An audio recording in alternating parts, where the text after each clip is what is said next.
Hello everyone, I'm Sam and you are listening to Chilliteracy, where tonight, in a bit, I have a couple of short stories for you. What a surprise. Yeah, hello, hi, I'm here. How are we all doing? Are we well? Don't mind me just typing. Lynn, you have bought a lot of beads, good. Perhaps you're starting some kind of apiary. That's, yeah, wordplay. Kind of. Is it really wordplay if you're just saying two words that sound kind of similar to each other? It's really just more of an Arrested Development reference.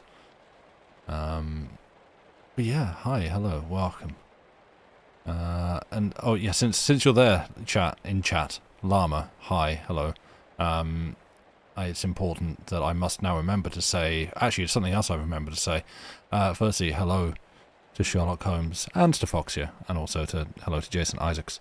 Parola, thank you. Forgot to keep track of the time for this, but thanks to Discord time, you had time to heat up food before the stream. Hey, nice, always good when you like remember that there's a stream on that you want to watch and you're able to get food and like settle down just in time to watch it.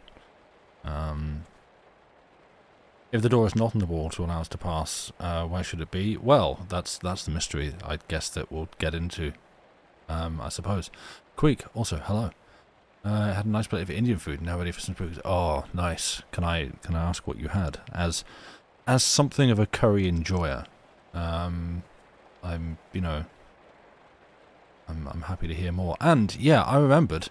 I keep remembering intermittently, or I have kept remembering. Let's put that in the correct tense.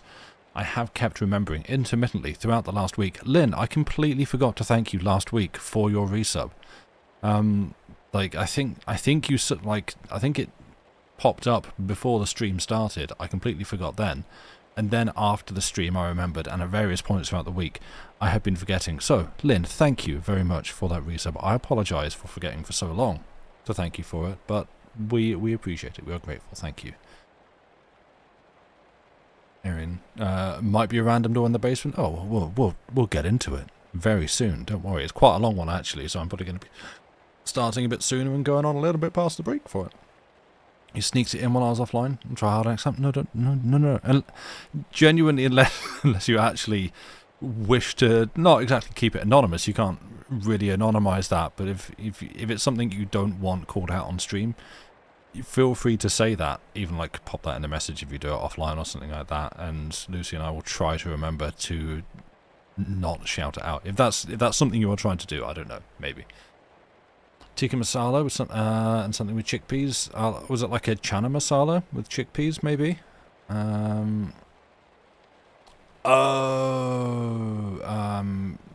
something hotline. Yeah, home safety hotline. Yeah, Lucy and I were playing that last night. It's good fun. It reminded me, actually, we were sitting there playing it, and I was like, this is making me think of something. Something else that I play that is very, very similar in that, like, someone presents you with essentially a problem, and they are sort of naming symptoms, and your job is to, like, root through your big list of, if this symptom, then connect it to this problem. This is the name for it. That kind of thing. And I was like, what is it? What have we played? It's, damn it, just completely blanked on the name of the game. Strange Horticulture. It's very much a strange horticulture kind of thing, and like, hey, I have these things, you're looking for these keywords, like, oh, then I have the plants to give you to solve that problem because these keywords pop up. But yes, no, very, very much enjoying it. It's good. It's a good time.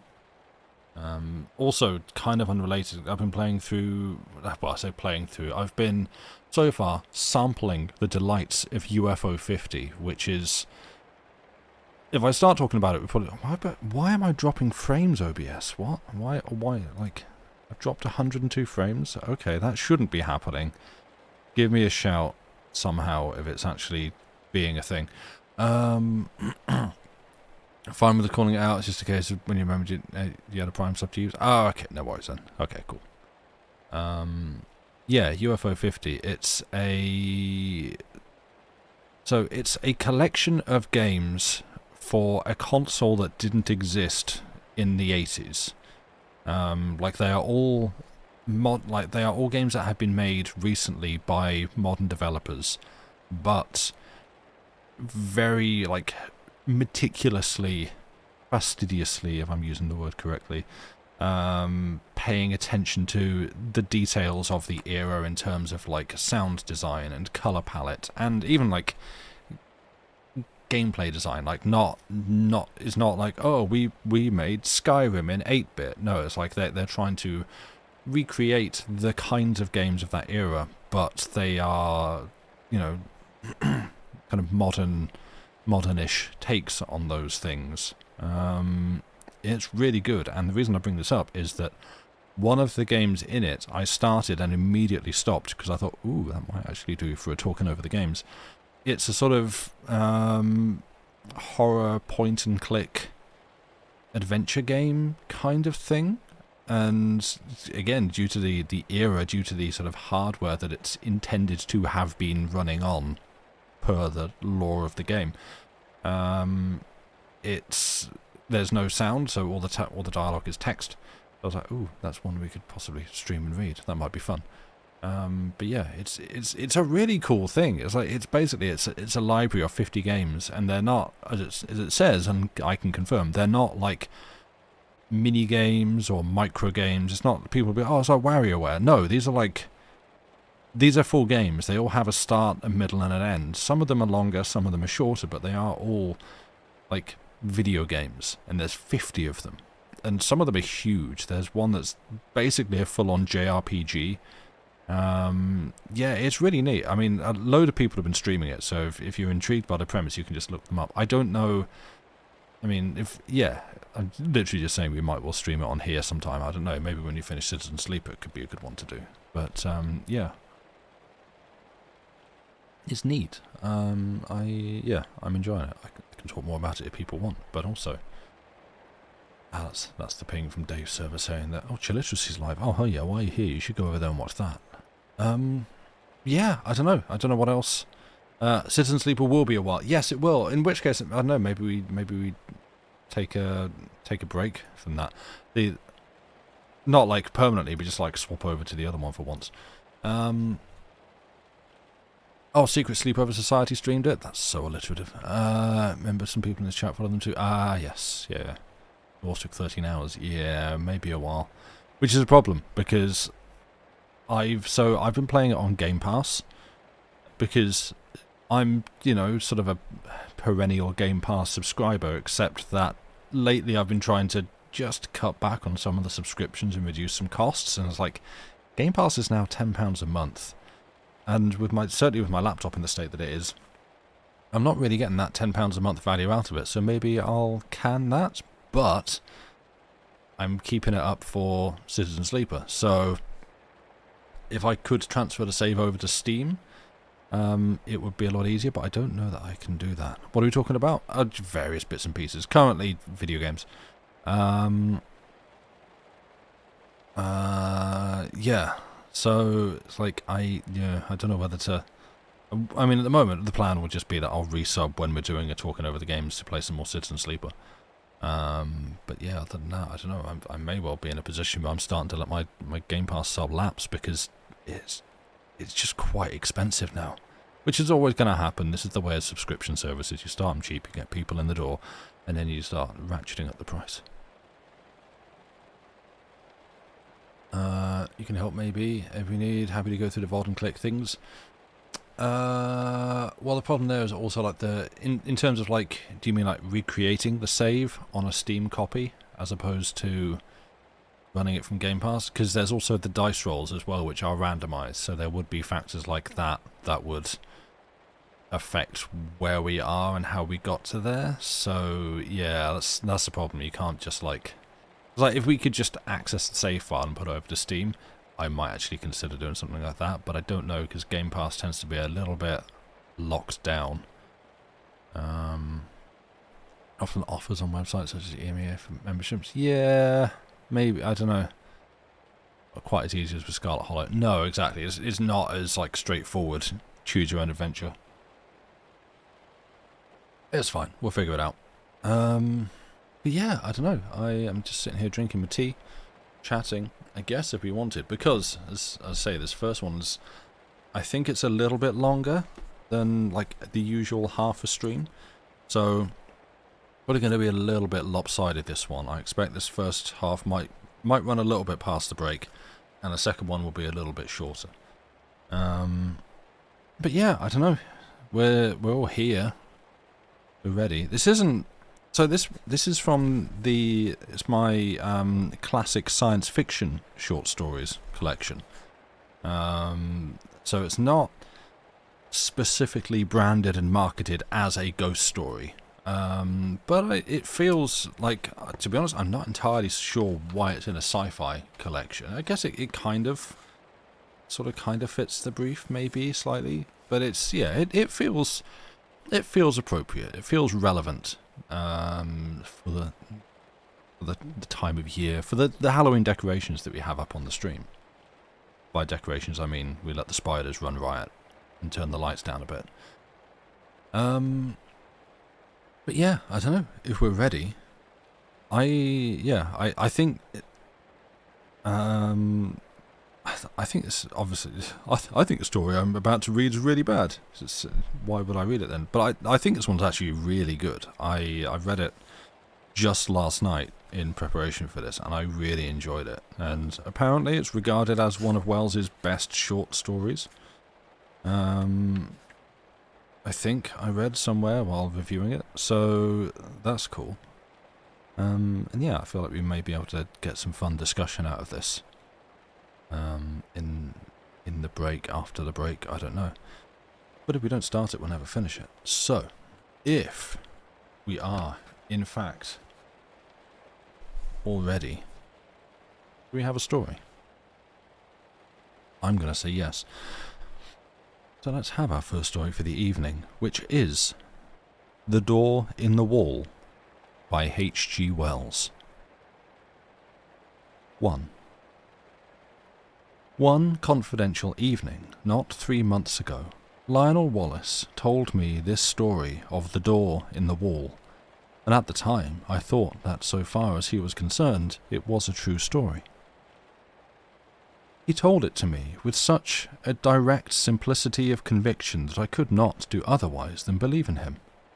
But in the morning, in my own flat, I woke to a different atmosphere, and as I lay in bed and recalled the things he had told me, stripped of the glamour of his earnest, slow voice, denuded of the focused, shaped table light, the shadowy atmosphere that wrapped about him, and the pleasant, bright things, the dessert and glasses and napery of the dinner we had shared, making them for the time a bright little world quite cut off from everyday realities, I saw it all as frankly incredible. He was mystifying, I said, and then, how well he did it. It isn't quite the thing I should have expected him, of all people, to do well. Afterwards, as I sat up in bed and sipped my morning tea, I found myself trying to account for the flavour of reality that perplexed me in his impossible reminiscences, by supposing they did in some way suggest, present, convey, I hardly know which word to use, experiences it was otherwise impossible to tell. Well, I don't resort to that explanation now. I have got over my intervening doubts. I believe now, as I believed at the moment of telling, that Wallace did, to the very best of his ability, strip the truth of his secret for me. But whether he himself saw, or only thought he saw, whether he himself was the professor of an inestimable privilege, or the victim of a fantastic dream, I cannot pretend to guess. Even the facts of his death, which ended my doubts forever, throw no light on that. That much the reader must judge for himself. I forget now what chance comment or criticism of mine moved so reticent a man to confide in me. He was, I think, defending himself against an imputation of slackness and unreliability I had made in relation to a great public movement, in which he had disappointed me. But he plunged suddenly. "I have," he said, "a preoccupation." "I know," he went on after a pause that he devoted to the study of his cigar ash. "I have been negligent. Fact is, it isn't a case of ghosts or apparitions, but it's an odd thing to tell of, Redmond. I am haunted. I am haunted by something that rather takes the light out of things, that fills me with longings." He paused, checked by that English shyness that so often overcomes us when we would speak of moving or grave or beautiful things. "You were at St. Athelstan's all through," he said, and for a moment that seemed to me quite irrelevant. "Well," and he paused. Then, very haltingly at first, but afterwards more easily, he began to tell of the thing that was hidden in his life, the haunting memory of a beauty and a happiness that filled his heart with insatiable longings that made all the interests and spectacle of worldly life seem dull and tedious and vain to him. Now that I have the clue to it, the thing seems written visibly in his face. I have a photograph in which that look of detachment has been caught and intensified. It reminds me of what a woman once said of him, a woman who had loved him greatly. "Suddenly," she said, "the interest goes out of him. He forgets you. He doesn't care a rap for you, under his very nose." Yet the interest was not always out of him, and when he was holding his attention to a thing, Wallace could contrive to be an extremely successful man. His career, indeed, is set with successes.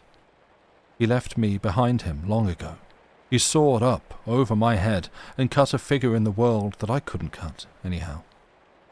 He was still a year short of 40, and they say now that he would have been in office and very probably in the new cabinet if he had lived. At school he always beat me without effort, as it were by nature. We were at school together at St. Athelstan's College in West Kensington for almost all our school time. He came into the school as my co-equal, but he left it far above me, in a blaze of scholarships and brilliant performance. Yet I think I made a fair average running. And it was at school I heard first of the door in the wall that I was to hear of a second time only a month before his death. To him, at least, the door in the wall was a real door leading through a real wall to immortal realities. Of that I am now quite assured. And it came into his life early, when he was a little fellow between 5 and 6.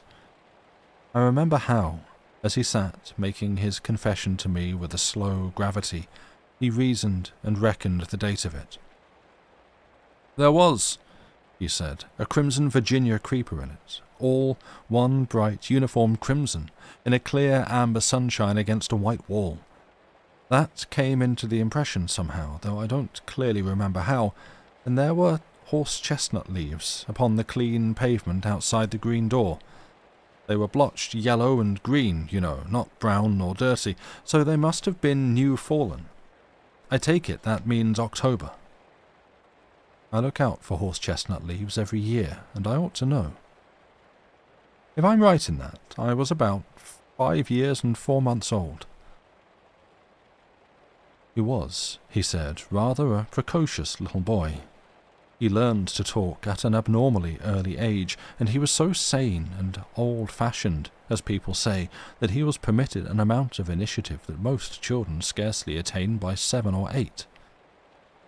His mother died when he was born, and he was under the less vigilant and authoritative care of a nursery governess. His father was a stern, preoccupied lawyer who gave him little attention and expected great things of him. For all his brightness, he found life a little grey and dull, I think. And one day he wandered. He could not recall the particular neglect that enabled him to get away, nor the course he took among the West Kensington roads. All that had faded among the incurable blurs of memory. But the white wall and the green door stood out quite distinctly. As his memory of that remote childish experience ran, he did, at the very first sight of that door, experience a peculiar emotion, an attraction, a desire to get to the door and open it and walk in. And at the same time he had the clearest conviction that either it was unwise or it was wrong of him, he could not tell which, to yield to this attraction. He insisted upon it as a curious thing that he knew from the very beginning, unless memory has played him the queerest trick, that the door was unfastened and that he could go in as he chose. I seemed to see the figure of that little boy, drawn and repelled. And it was very clear in his mind, too, though why it should be so was never explained, that his father would be very angry if he went through that door. Wallace described all these moments of hesitation to me with the utmost particularity. He went right past the door, and then, with his hands in his pockets, and making an infantile attempt to whistle, strolled right along beyond the end of the wall. There he recalls a number of mean, dirty shops, and particularly that of a plumber and decorator, with a dusty disorder of earthenware pipes, sheet lead ball taps, pattern books of wallpaper, and tins of enamel. He stood pretending to examine these things, and coveting, passionately desiring the green door. Then, he said, he had a gust of emotion. He made a run for it. Lest hesitation should grip him again, he went plump with outstretched hand through the green door and let it slam behind him. And so, in a trice, he came into the garden that has haunted him all his life. It was very difficult for Wallace to give me his full sense of that garden into which he came. There was something in the very air of it that exhilarated, that gave one a sense of lightness and good happening and well-being. There was something in the sight of it that made all its colour clean and perfect and subtly luminous. In the instant of coming into it, one was exquisitely glad, as only in rare moments and when one is young and joyful one can be glad in this world. And everything was beautiful there.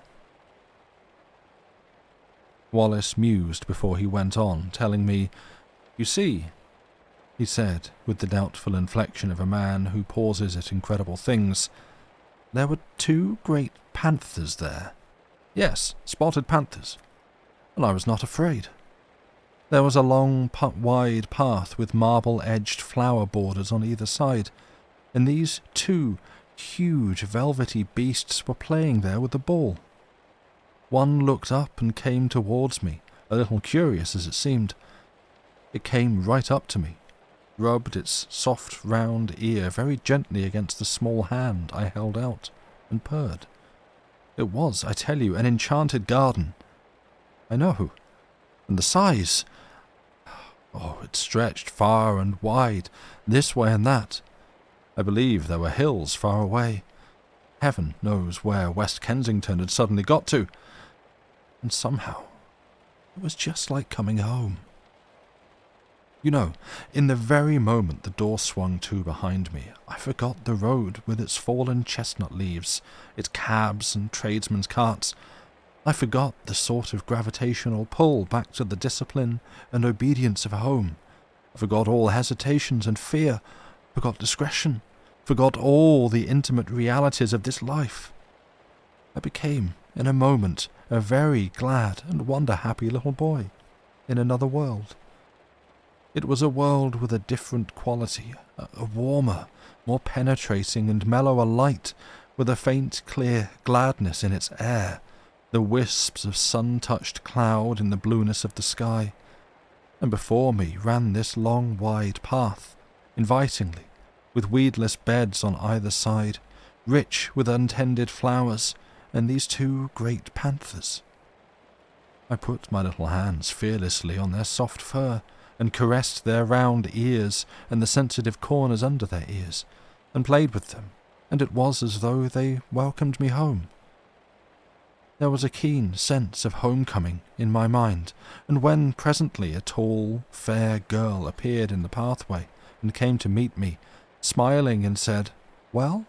to me, and lifted me and kissed me and put me down, and led me by the hand, there was no amazement, but only an impression of delightful rightness, of being reminded of happy things that had, in some strange way, been overlooked.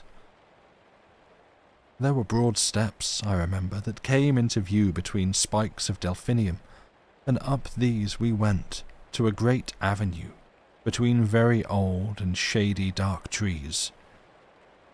All down this avenue, between the red chapped stems, were marble seats of honour and statuary, and very tame and friendly white doves. And along this avenue, my girl friend led me, looking down. I recall the pleasant lines, the finely modelled chin of her sweet, kind face, asking me questions in a soft, agreeable voice, and telling me things, pleasant things, I know, though what they were I was never able to recall. And presently a little capuchin monkey, very clean, with a fur of ruddy brown and kindly hazel eyes, came down a tree to us and ran beside me, looking up at me and grinning, and presently leapt to my shoulder. So we went our way in great happiness. He paused. "Go on," I said. "I remember little things. We passed an old man musing among laurels, I remember, and a place gay with paroquets, and came through a broad, shaded colonnade into a spacious, cool palace, full of pleasant fountains, full of beautiful things, full of the quality and promise of heart's desire, and also Joey, who wishes to come in. 1 second.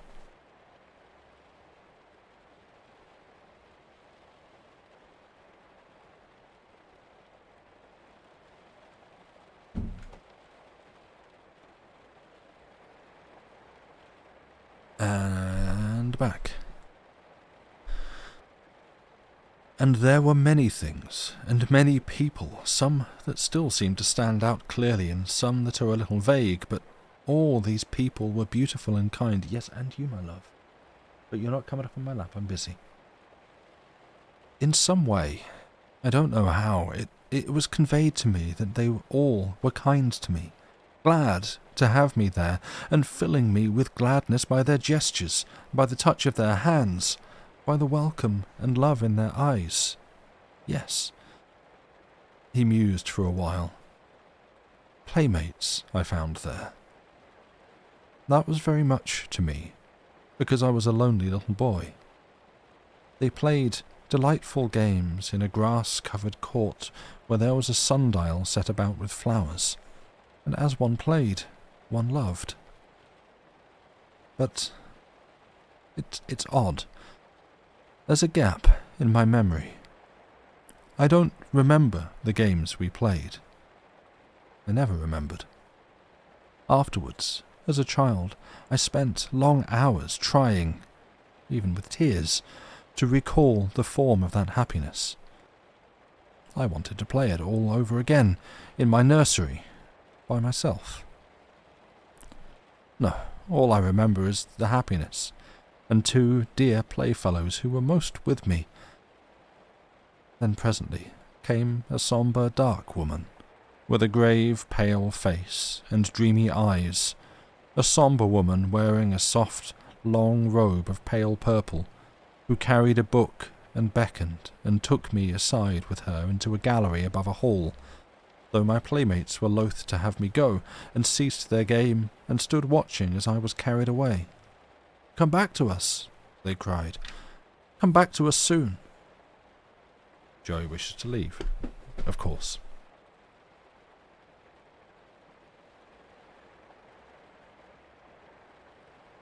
He can have the door open.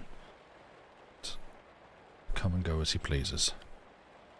This is his own door in the wall, and on the other side of the door is a place you don't want to be. I looked up at her face, but she heeded them not at all. Her face was very gentle and grave. She took me to a seat in the gallery, and I stood beside her, ready to look at her book as she opened it upon her knee. Pages fell open.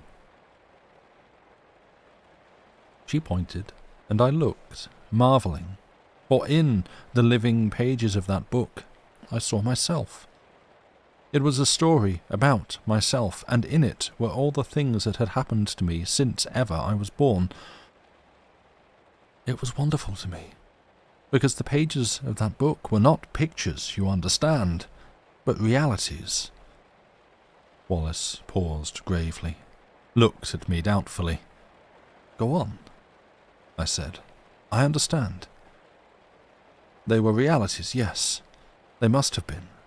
People moved, and things came and went in them. My dear mother, whom I had near forgotten. Then my father, stern and upright. The servants, the nursery, all the familiar things of home. Then the front door in the busy streets with traffic to and fro.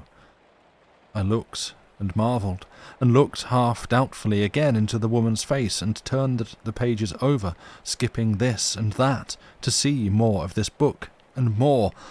And so at last I came to myself hovering and hesitating outside the green door in the long white wall, and felt again the conflict and the fear.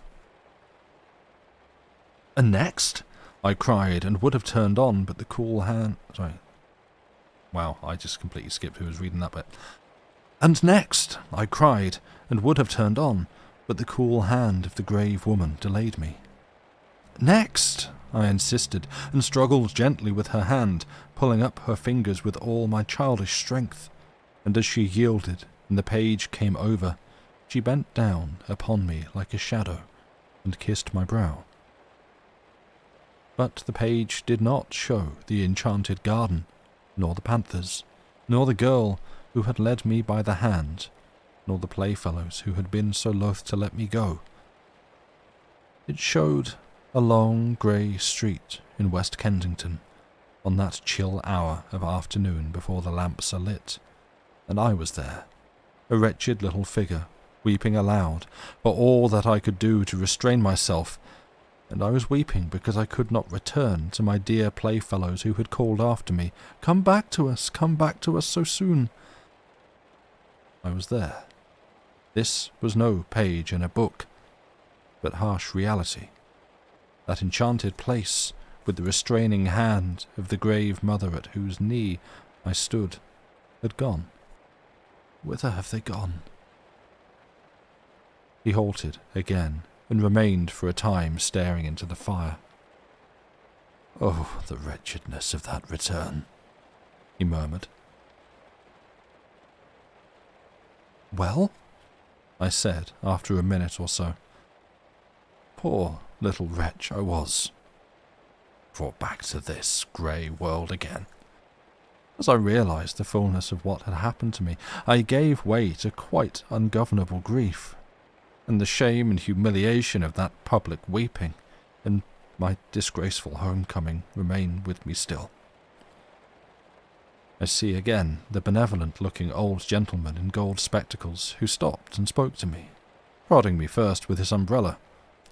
"Poor little chap," said he. "And are you lost, then?" And me a London boy of 5 and more.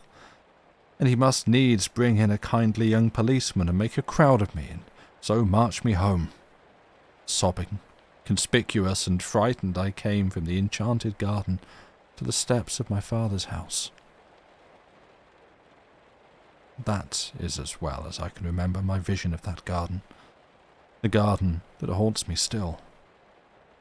Of course, I can convey nothing of that indescribable quality of translucent unreality, that difference from the common things of experience that hung about it all.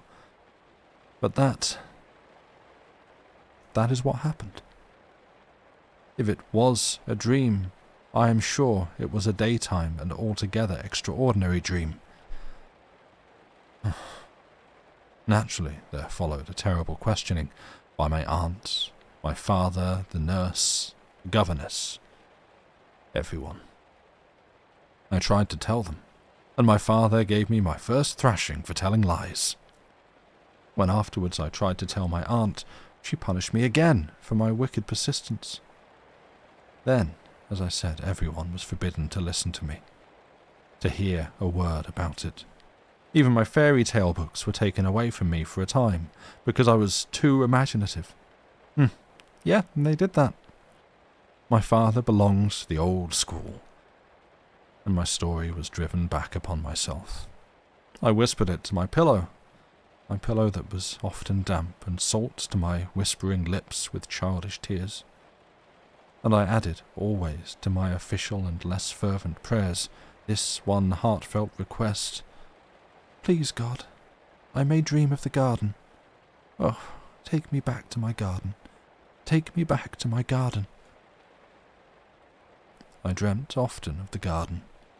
I may have added to it, I may have changed it, I do not know. All this, you understand, is an attempt to reconstruct from fragmentary memories a very early experience. Between that and the other consecutive memories of my boyhood, there is a gulf. A time came when it seemed impossible I should ever speak of that wonder glimpse again. I asked an obvious question. "No," he said, "I don't remember that I ever attempted to find my way back to the garden in those early years. This seems odd to me now, but I think that very probably a closer watch was kept on my movements after this misadventure to prevent my going astray. No, it wasn't until you knew me that I tried for the garden again. And I believe there was a period, incredible as it seems now, when I forgot the garden altogether. When I was about 8 or 9, it may have been. Do you remember me as a kid at St. Athelstan's?" "Rather." "I didn't show any signs, did I, in those days, of having a secret dream?" Part 2. He looked up with a sudden smile. "Did you ever play Northwest Passage with me?" "No, of course you didn't come. So of course you didn't come my way."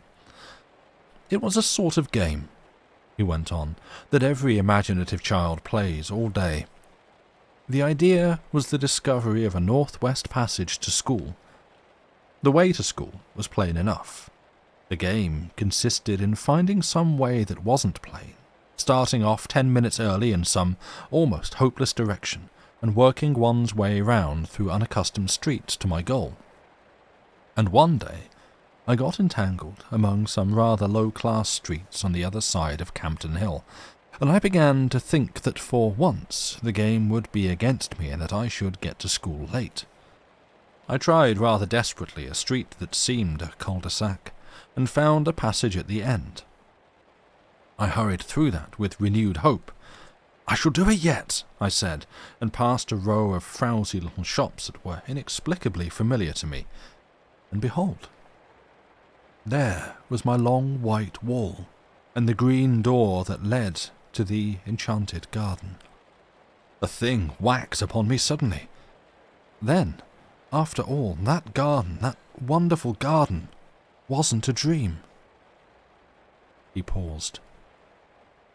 I suppose my second experience with the green door marks the world of difference there is between the busy life of a schoolboy and the infinite leisure of a child. Anyhow, this second time, I didn't for a moment think of going in straight away. You see, for one thing, my mind was full of the idea of getting to school in time, set on not breaking my record for punctuality. I must surely have felt some little desire, at least to try the door.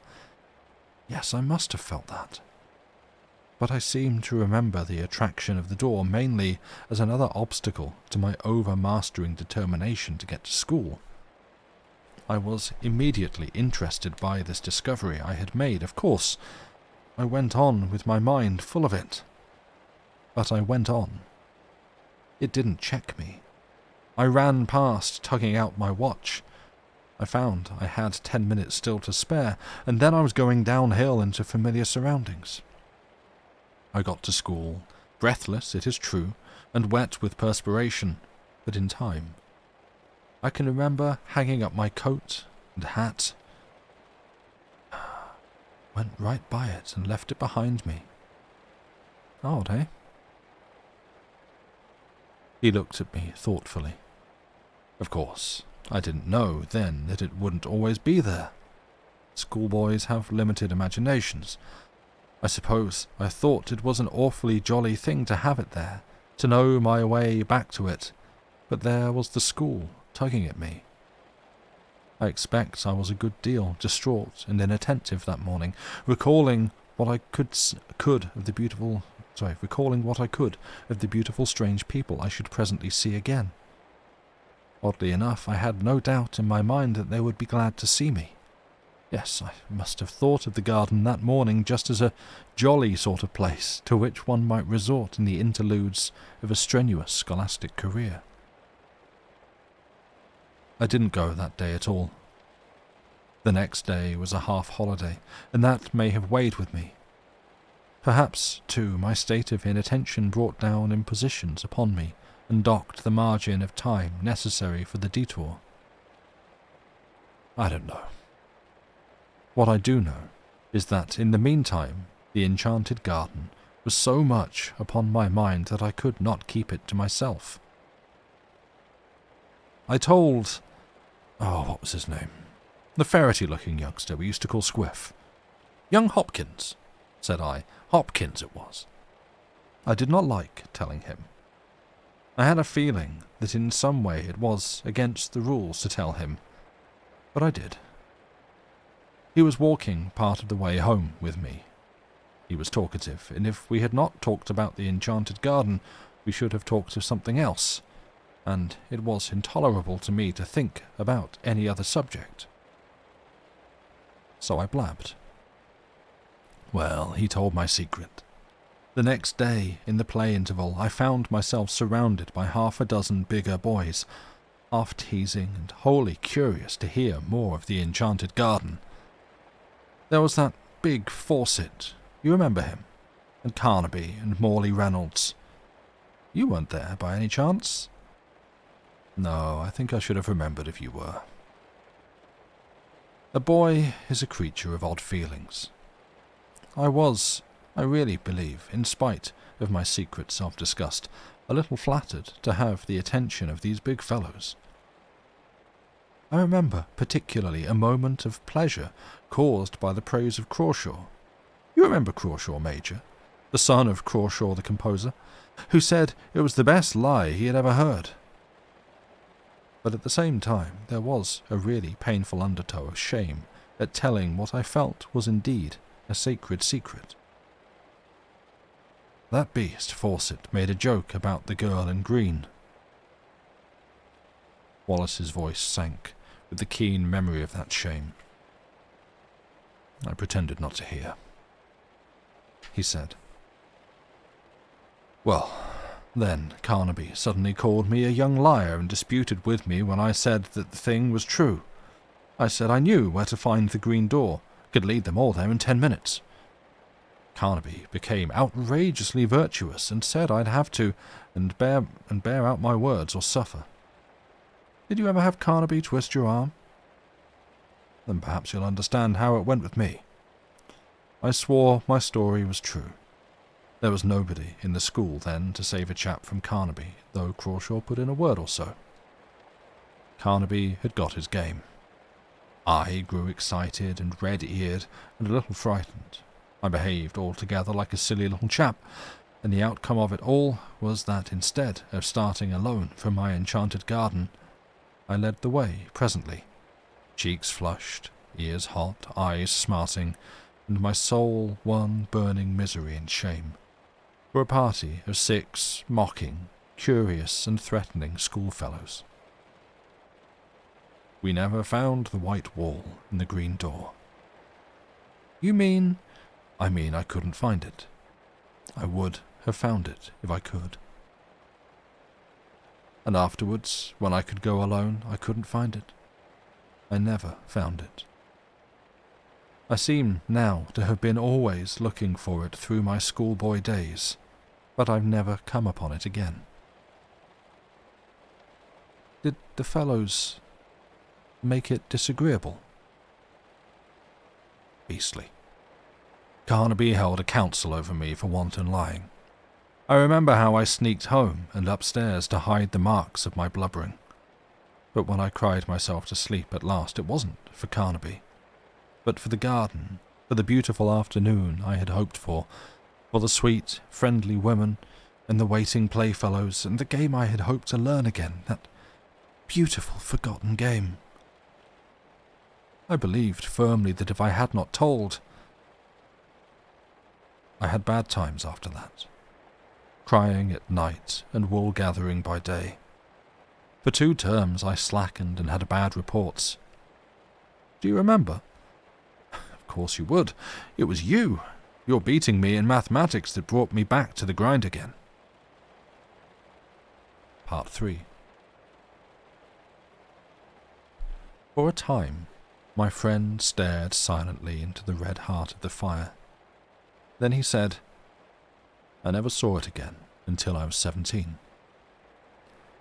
It leapt upon me for the 3rd time as I was driving to Paddington on my way to Oxford and a scholarship.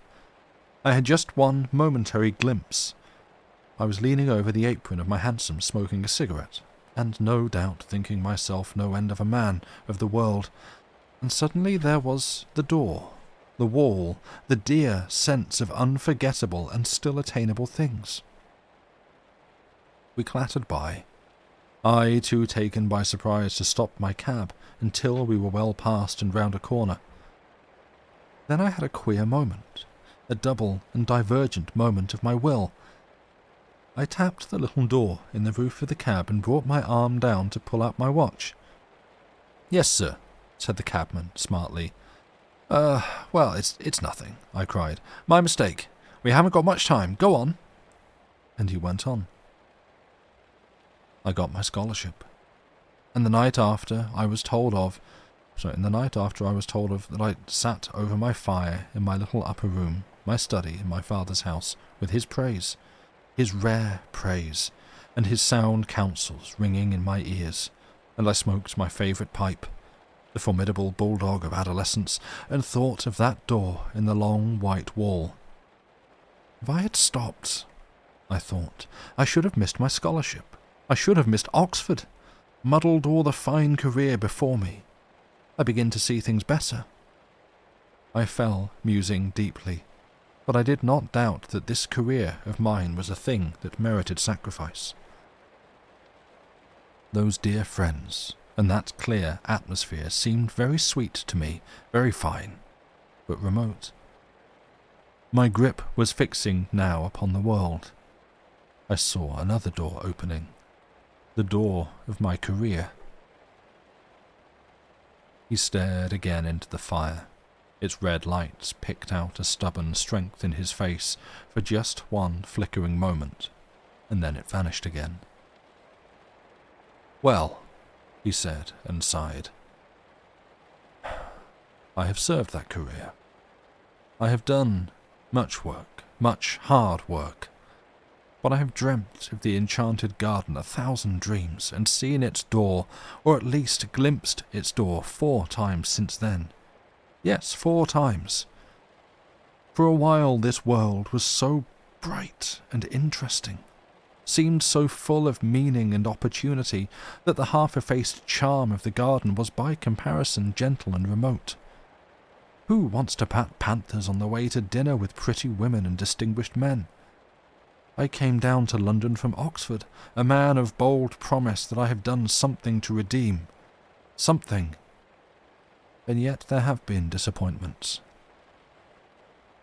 Twice I have been in love. I will not dwell on that. But once, as I went to someone who, I know, doubted whether I dared to come, I took a shortcut at a venture through an unfrequented road near Earl's Court, and so happened on a white wall and a familiar green door. "Odd," said I to myself, "but I thought this place was on Campden Hill. It's the place I never could find somehow, like counting Stonehenge, the place of that queer daydream of mine." And I went by it intent upon my purpose. It had no appeal to me that afternoon. I had just a moment's impulse to try the door. 3 steps aside were needed at the most, though I was sure enough in my heart that it would open to me. And then I thought that doing so might delay me on the way to that appointment in which I thought my honour was involved. Afterwards, I was sorry for my punctuality. I might at least have peeped in, I thought, and waved a hand to those panthers. But I knew enough by this time not to seek again belatedly that which is not found by seeking. Yes, that time made me very sorry. Years of hard work after that, and never a sight of the door. It's only recently it has come back to me. With it, there has come a sense as though some thin tarnish has spread itself over my world. I began to think of it as a sorrowful and bitter thing that I should never see that door again. Perhaps I was suffering a little from overwork. Perhaps it was what I've heard spoken of as the feeling of 40. I don't know. But certainly the keen brightness that makes effort easy has gone out of things recently, and that just at a time with all these new political developments, when I ought to be working. Odd, isn't it? But I do begin to find life toilsome, its rewards, as I come near them, cheap. I began a little while ago to want the garden quite badly. Yes, and I've seen it 3 times. The garden? No. The door. And I haven't gone in. He leaned over the table to me with an enormous sorrow in his voice as he spoke. Thrice I have had my chance. Thrice. If ever that door offers itself to me again, I swore I will go in out of this dust and heat, out of this dry glitter of vanity, out of these toilsome futilities. I will go and never return. This time I will stay. I swore it, and when the time came, I didn't go. 3 times in 1 year I have passed that door and failed to enter. 3 times in the last year.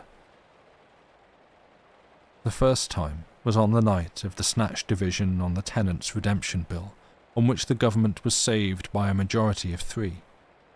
You remember? No one on our side, perhaps very few on the opposite side, expected the end that night. Then the debate collapsed like eggshells. I and Hotchkiss were dining with his cousin at Brentford. We were both unpaired, and we were called up by telephone and set off at once in his cousin's motor. We got in barely in time, and on the way we passed my wall and door, livid in the moonlight, blotched with hot yellow as the glare of our lamps lit it, but unmistakable. "My God!" cried I. "What?" said Hotchkiss. "Nothing," I answered, and the moment passed. "I've made a great sacrifice," I told the whip as I got in. "They all have," he said, and hurried by. I do not see how I could have done otherwise then. And the next occasion was as I rushed to my father's bedside to bid that stern old man farewell. Then, too, the claims of life were imperative. But the third time was different. It happened a week ago. It fills me with hot remorse to recall it. I was with Gurkha and Ralph's. It's no secret now, you know that I've had my talk with Gurkha. We've been dining at Frobisher's, and the talk had become intimate between us. The question of my place in the reconstructed ministry lay always just over the boundary of the discussion. Yes, that's all settled. It needn't be talked about yet, but there's no reason to keep a secret from you. Yes, thanks. But let me tell you my story. Then, on that night, things were very much in the air. My position was a very delicate one. I was keenly anxious to get some definite word from Gurkha, but was hampered by Rouse's presence. I was using the best powers of my brain to keep that light and careless talk not too obviously directed to the point that concerns me. I had to. Ralph's behaviour since has more than justified my caution. Ralph's, I knew, would leave us beyond the Kensington High Street, and then I would surprise Gurkha by a sudden frankness. One has sometimes to resort to these little devices. And then it was that in the margin of my field of vision, I became aware once more of the white wall, the green door before us down the road. We passed it, talking. I passed it. I can still see the shadow of Gurkha's marked profile, his opera hat tilted forward over his prominent nose, the many folds of his neck wrap going before my shadow and Ralph's as we sauntered past. I passed within 20 inches of the door. If I say good night to them and go in, I asked myself, what will happen? And I was all a-tingle for that word with Gurkha. I could not answer that question in the tangle of my other problems. They will think me mad, I thought, and suppose I vanish now. Amazing disappearance of a prominent politician. That weighed with me. 1,000 inconceivably petty worldlinesses weighed with me in that crisis. Then he turned on me with a sorrowful smile and speaking slowly, "Here I am," he said. "Here I am," he repeated, "and my chance has gone from me. 3 times in 1 year the door has been offered. The door that goes into peace, into delight, into a beauty beyond dreaming, a kindness no man on earth can know. And I've rejected it, Redmond, and it has gone." "How do you know?" I know. I am left now to work it out, to stick to the tasks that held me so strongly when my moments came. You say I have success. This vulgar, tawdry, irksome, envied thing. I have it. He had a walnut in his big hand. "If that was my success," he said, and crushed it, and held it out for me to see. Let me tell you something, Redmond. This loss is destroying me. For 2 months, for 10 weeks nearly now, I have done no work at all, except the most necessary and urgent duties. My soul is full of inappeasable regrets. At nights, when it is less likely I shall be recognized, I go out. I wander. Yes, I wonder what people would think of that if they knew. A cabinet minister, the responsible head of the most vital of all departments, wandering alone, grieving, sometimes near audibly lamenting, for a door, for a garden. Part 4. I can see now his rather pallid face, and the unfamiliar sombre fire that had come into his eyes. I see him very vividly tonight. I sit recalling his words, his tones, and last evening's Westminster Gazette still lies on my sofa, containing the notice of his death. At lunch today the club was busy with him and the strange riddle of his fate.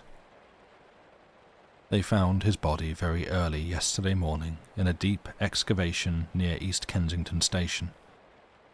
It is one of 2 shafts that have been made in connection with an extension of the railway southward. It is protected from the intrusion of the public by a hoarding upon the high road, in which a small doorway has been cut for the convenience of some of the workmen who live in that direction. The doorway was left unfastened through a misunderstanding between 2 gangers, and through it he made his way. My mind is darkened with questions and riddles.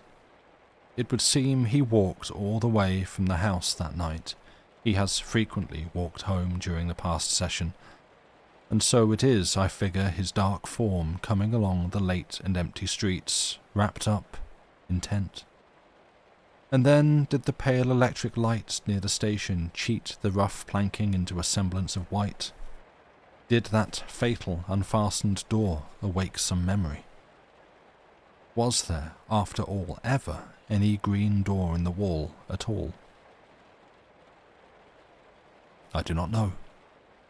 I have told his story as he told it to me. There are times when I believe that Wallace was no more than the victim of the coincidence between a rare and not unprecedented type of hallucination and a careless trap. But that, indeed, is not my profoundest belief. You may think me superstitious if you will, and foolish, but, indeed, I am more than half convinced that he had, in truth, an abnormal gift, and a sense, something, I know not what, that in the guise of wall and door offered him an outlet, a secret and peculiar passage of escape into another and altogether more beautiful world. At any rate, you will say, it betrayed him in the end. But did it betray him? There you touch the inmost mystery of these dreamers, these men of vision and the imagination. We see our world fair and common, the hoarding and the pit. By our daylight standard he walked out of security into darkness, danger, and death. But did he see like that? The end.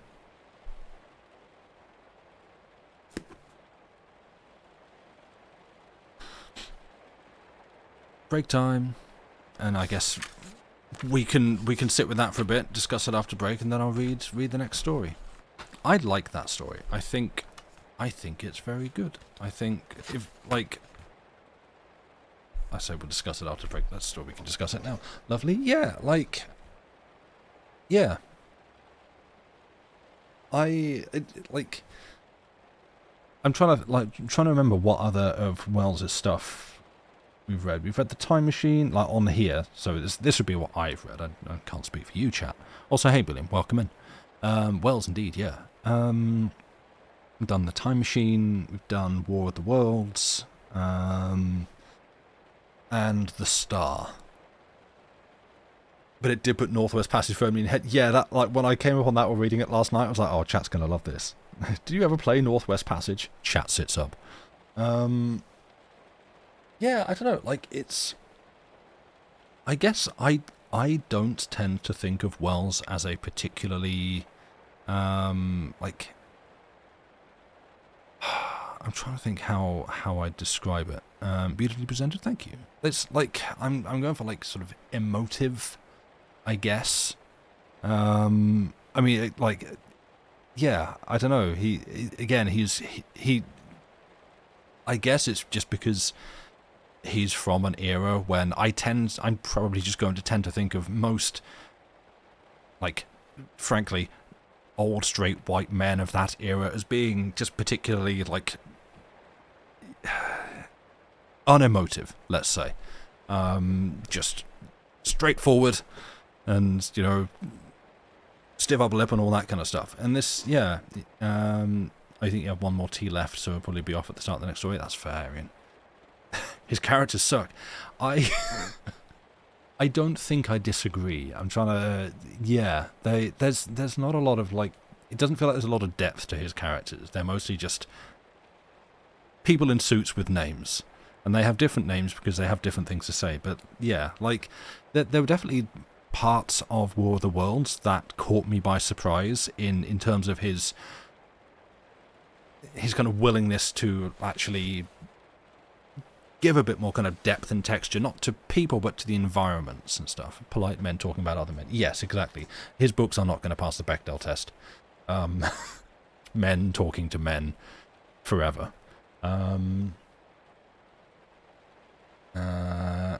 Thanks for reading. You heard every word, but no, you didn't really absorb it because you're distracted. That's completely fair, Lynn. Do not worry about that. But yeah, I don't know. There is, it's... yeah, it strikes me as something quite different to the rest of his work that I have encountered. There's a kind of, well, yeah, like harkening back to that kind of childlike wonder of like I don't know about you, but I certainly have like vague, like half-remembered childhood memories. Yeah, I'm searching for another word, but I can't think of it. It's like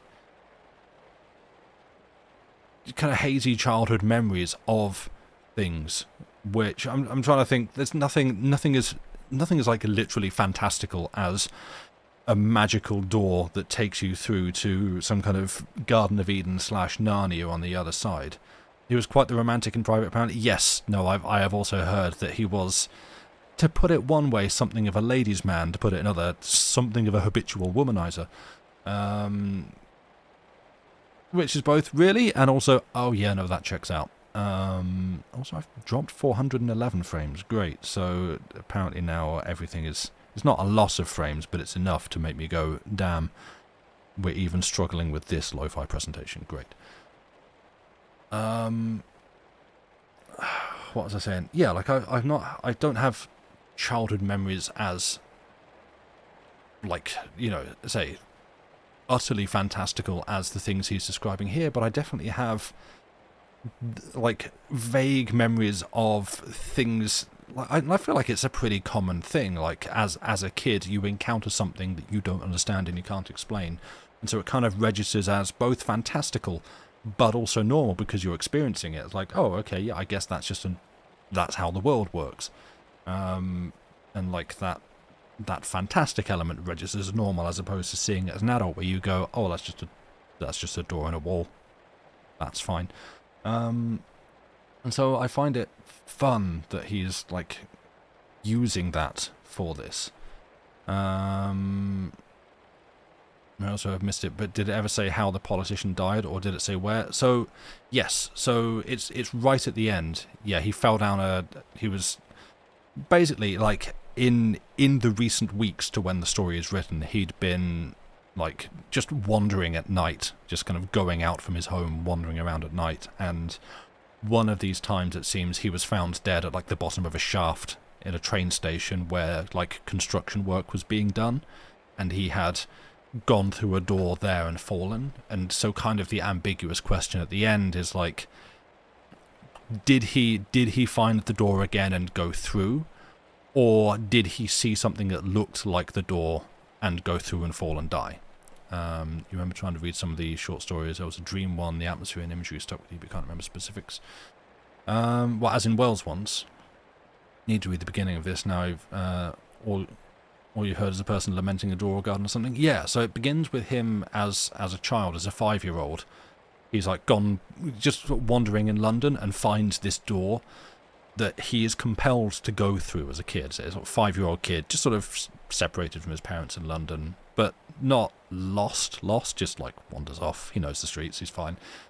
And goes through this door and finds essentially the Garden of Eden / Narnia. There's like panthers that come up and let him scritch their heads and stuff, and kids that he plays with, and he's very specific about the ambiguities of this. Like, there are children who he plays with and they really want him to stay, but they play this incredible game, but he can't remember what the game was, in that sort of dream, like, oh yeah, I did something really fun in a dream, or like, oh wow, I've just written the most amazing song in the world in my dream, and you wake up and I remember that it happened, but I don't remember what it was. And so he like has these memories, and then he encounters this other woman with a book that shows like his life, but it's not just like photographs and text, it's like real moments in this book. And then he like turns the book over to the next page, because it like leads him up to him being outside the door and going into this place, and he like turns the page and is like, in kind of the reality of the book, it shows him outside, and then he is outside and is like, oh no, wait, I just lost my chance to stay in this place. Oh no, I made a mistake. Please let me back in. And he can't. He continues to like look for the door, but fails to find it and stuff. And see, that's then where I start to find, it's, I guess technically it's a subtext, but if it's, this is subtext as read by me, who's pretty bad at picking up subtext. It's about the dangers of nostalgia. Well, I think, it seems to be very clearly about, frankly, some sort of the hey, let's look at what the world's like today. The trouble between, or the difficulty between some sort of artistic pursuit, essentially doing what you want to do, and life being like, no, you can't do that. You have to do this instead, because this is the thing. Like he keeps kind of going looking for the door, but isn't able to find it, and only ever sees it when he can't go through. As he kind of makes that point, it's like I saw it several other times, and each time I was busy. I had something else to do. It's like I was going to my scholarship, and if I didn't go, then the rest of my career, the rest of my life is thrown off the rails, and it all goes bad. But on my way there, I saw the door, so I had to choose: do I go through this door because it's fleeting, or do I make the choice to carry on with the rest of my career and the rest of my life? And at all these other points, it shows up exactly when it's imperative for him to keep on going and doing the thing that he is expected to do by society, by the world, frankly, by himself as well. And all those times it's like, if there's no pressure on the choice, then the choice is easy. If it shows up when he's just out for a casual stroll, not doing anything, or even when he's looking for it to go through, well, then there's no choice, there's no challenge. There's no difficulty involved, so you can just go, oh yeah, sure, I'll just pop my head through and see what's on the other side. Life regrets, yeah, that's what I feel like it's about. But it's only when he can't go through, when it's a difficult choice, that's when it appears. You took it as the drudgery of life as an adult getting in the way of being able to be free like a kid, with the caveat that what we remember being a kid is different from what it actually was, because nostalgia is making the memories all golden. Yeah, that too.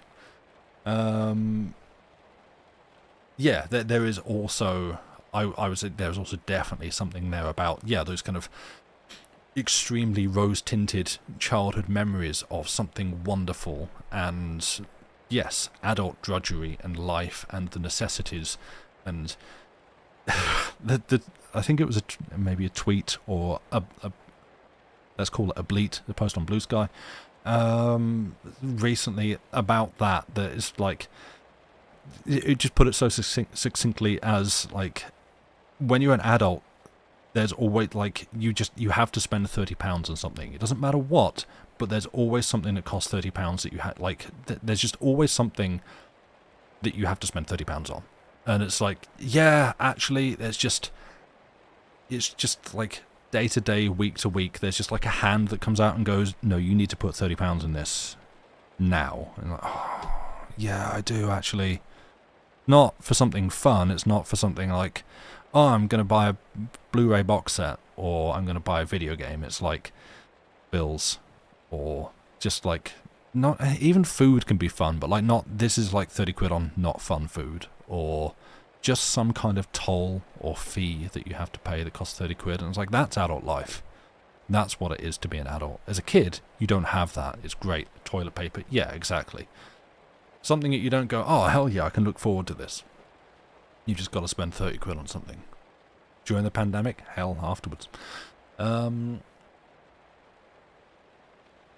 an adult also means having to do the dishes always. It doesn't matter if you just did them. Yeah. And like, you when you realise, okay, yeah, I'll have to cook for myself. Okay, fine. I'll go to the shops. I will plan something. I will get a bunch of ingredients. I will come home and I will cook for myself. And this will be my day's activity. And then you do that and you eat it and you go, oh, I've got to do that tomorrow as well, and the day after, and then on Wednesday and Thursday and Friday and Saturday and Sunday also, and then next, and it's like, oh, I have to do this every day.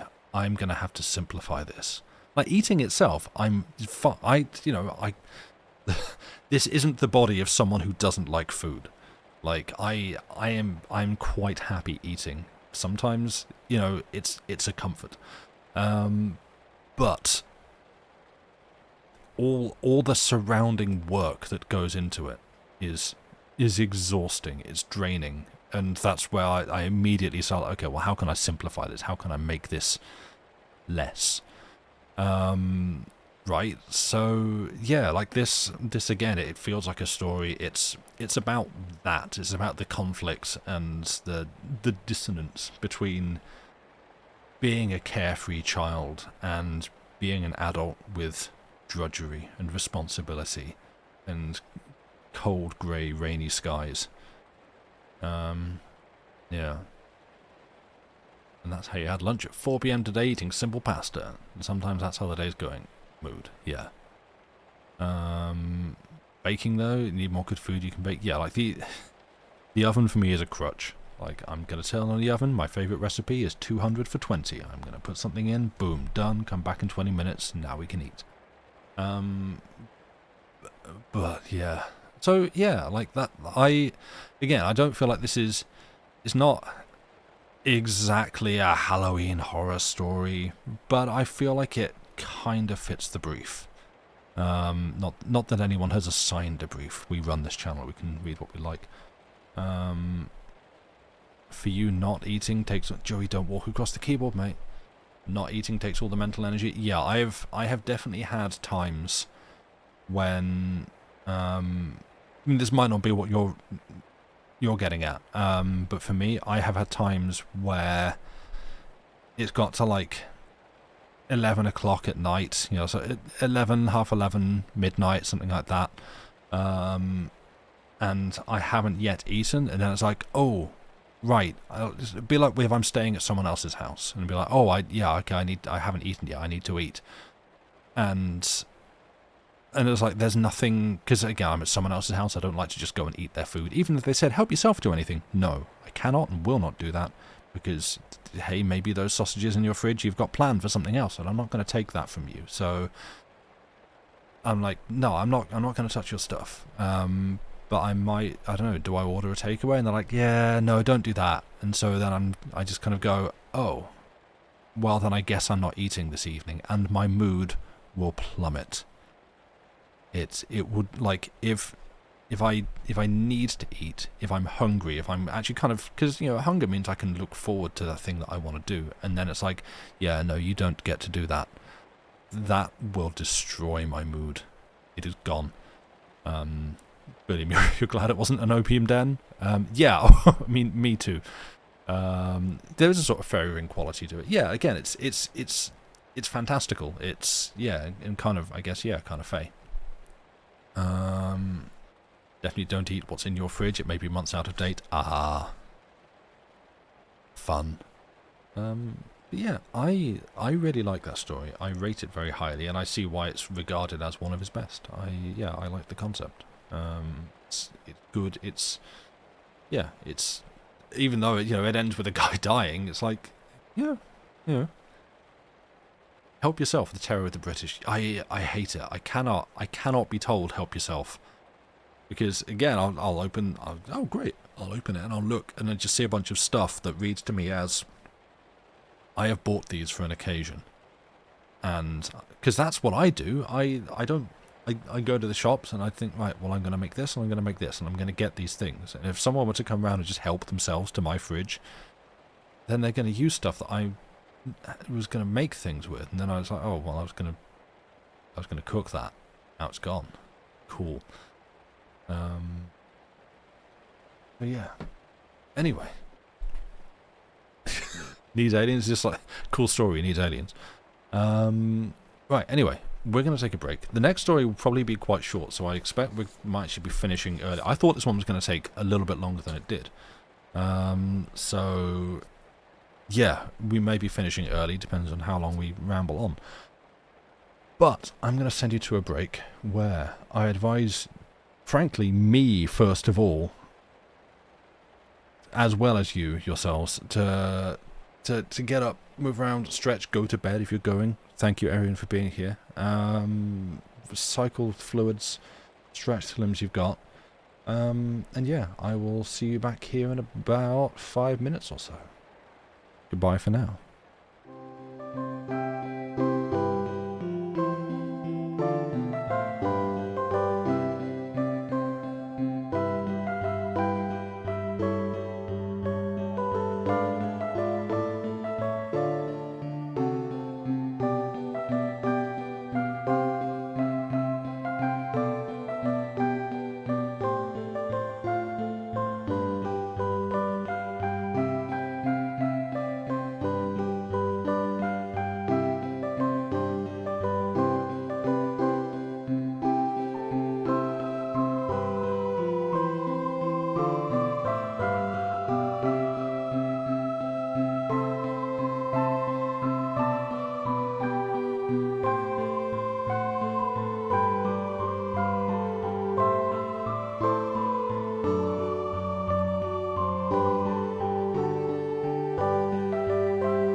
This music is so soothing. Sorry, I have to take it away now. We're back. Hi, everybody. Welcome back from the break. And I'm just going to put that link up there. No, I feel bad. I came back, sat down, saw that, and was like, well, taking that away. There is text and there is pin. Hello, are you coming? Joey coming out of his cube to shame mankind. I make this joke every time, but it's never not true. Hi, hello. How are you doing? Do you have anything you wish to say to chat? Speak into the microphone. Hi. No? Oh, thank you, Lady Mephistopheles. And yes, welcome to anyone who has shown up since the start of the stream. Cat cube. Yeah, he loves his cube. Okay, you've got a bit of cat litter stuck to you. That's lovely.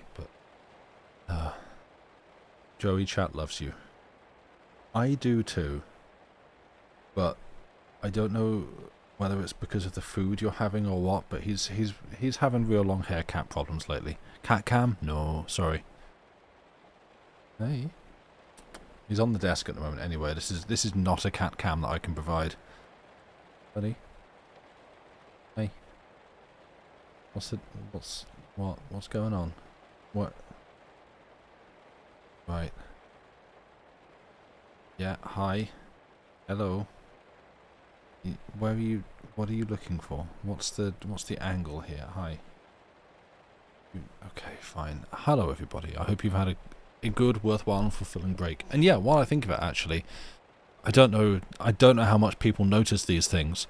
But look, we're streaming under a new category. It's writing and reading, because Twitch has now they've given us our own little category for reading and reading adjacent activities such as writing,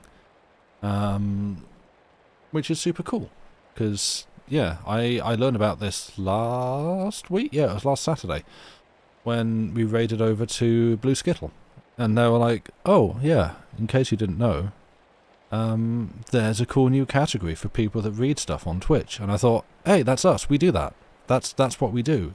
And hello, Longest Dave, coming in with the raid where we've just finished our break and we got back and we're having a chat. Pearl, hello, welcome in. You moved your Lucy to your new house today and you were worried for her, but she seems to like you here. Oh, good. I am glad. Yeah, I had that with Joey here a couple of years ago. And he was an outdoor cat, and moving to a much more urban area.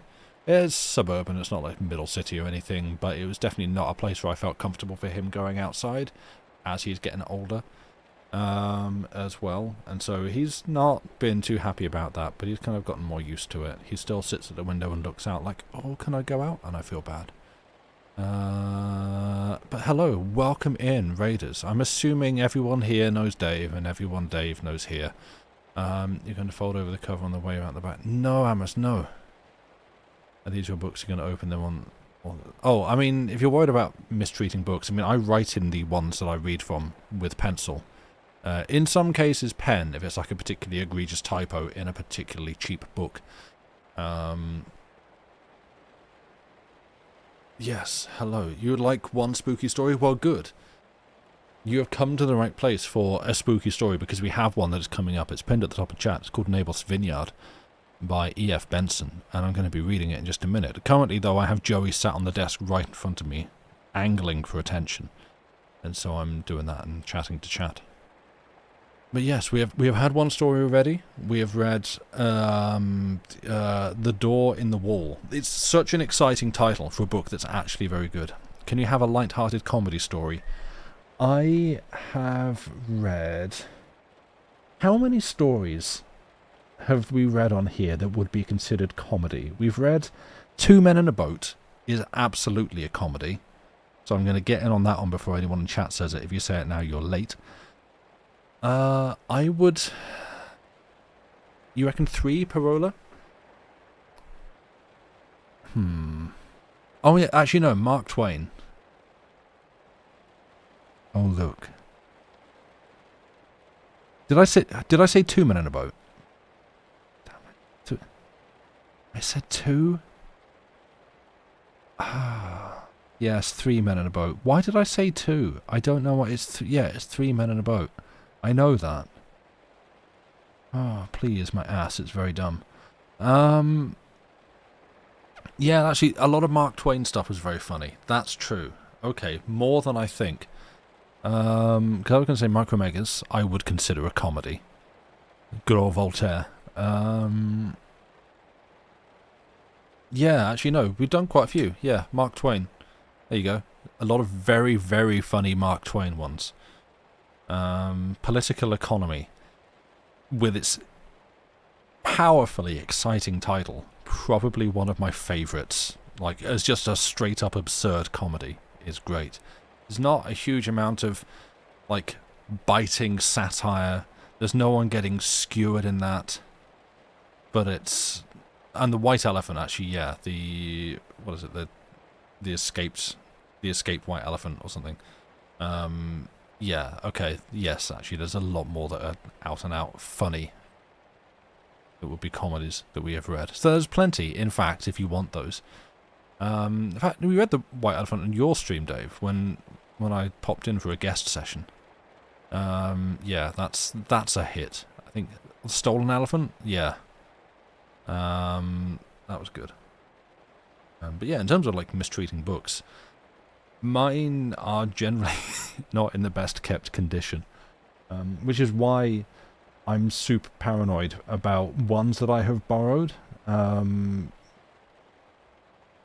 A friend lent, who also had some of the British Library collection, lent, well, myself and Lucy, but they are here with me, some of hers, and I'm super anxious to read them on stream, because they tend to get, just through use, get a little bit dog-eared, and again, due to the nature of the stories and who they were written by and when they were written, not all of them have, from cover to cover, completely stream-appropriate language and terms for things or people. In fact, thinking of one from 3 Men in a Boat that still stands out. Good grief, you can't say that. Don't use that term. So sometimes I'll make little annotations to myself about, you know, use this instead, or reword this here, or skip this bit. Or sometimes just pronunciation guides when you come across a word that you've read before but never spoken aloud. So, yeah, I don't want to do that in someone else's property. In my book, that's fine. But in someone else's, don't want to do it. So, yeah. Don't be a spine cracker. Yeah, chiropractic is actually really risky. It's, as far as I can understand, real dodgy service. Anyway, let's jumping onto a different subject. I know you're talking about book spines. Chiropractors are the worst. Thank you for agreeing. Anyway, Dave chat, you've raided over. We've thoroughly brought ourselves back from the break. So, if you would like to actually see what we do here, buy 2 copies of every book and savage 1. Nah, that's thinking. That's smart. That's the big brain. Nice.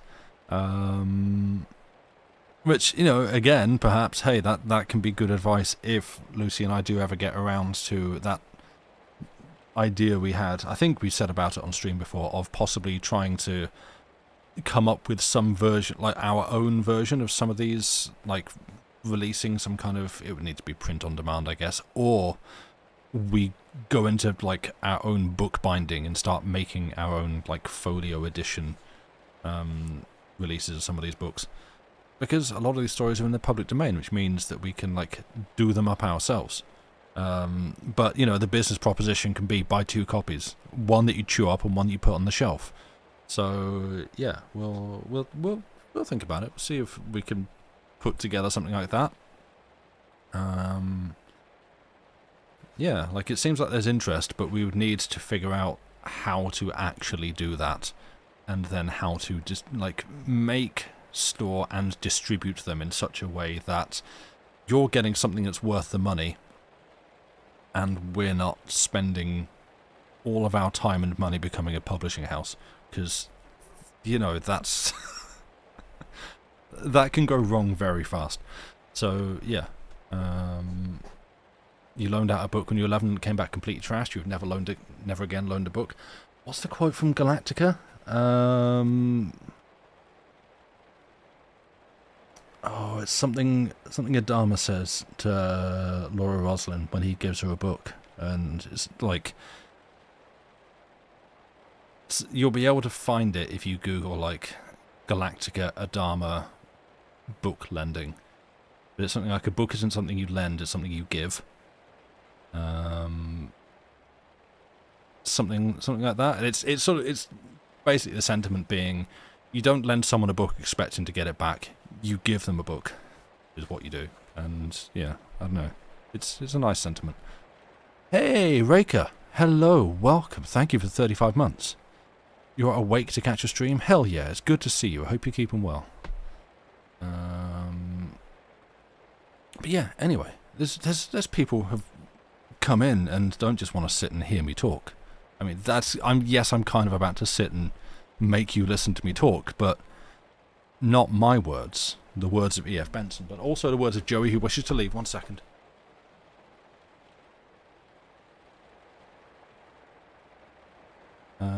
Quote by Ronald D. Moore, "It's a gift, never lend a book." Okay. I'm assuming Ronald D. Moore, who wrote the episode, probably.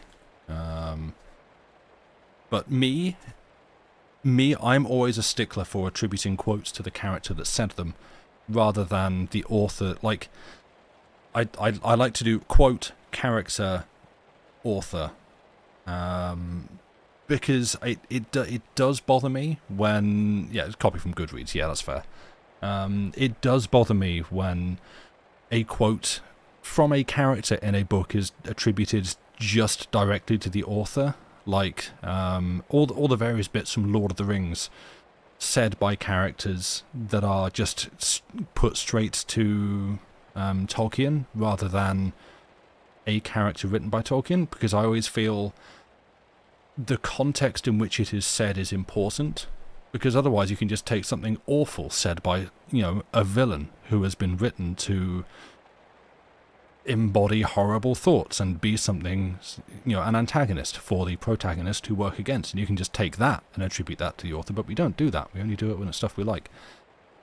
This is just a pet peeve. I'm getting onto a subject. Shall we have a story instead? Shall we? Now that I've just pulled the pin on that grenade and thrown it to you, chat, have fun. I'm going to read you a story. It's pinned at the top of chat. It is called Naboth's Vineyard. It is by E.F. Benson. And we shall now have it.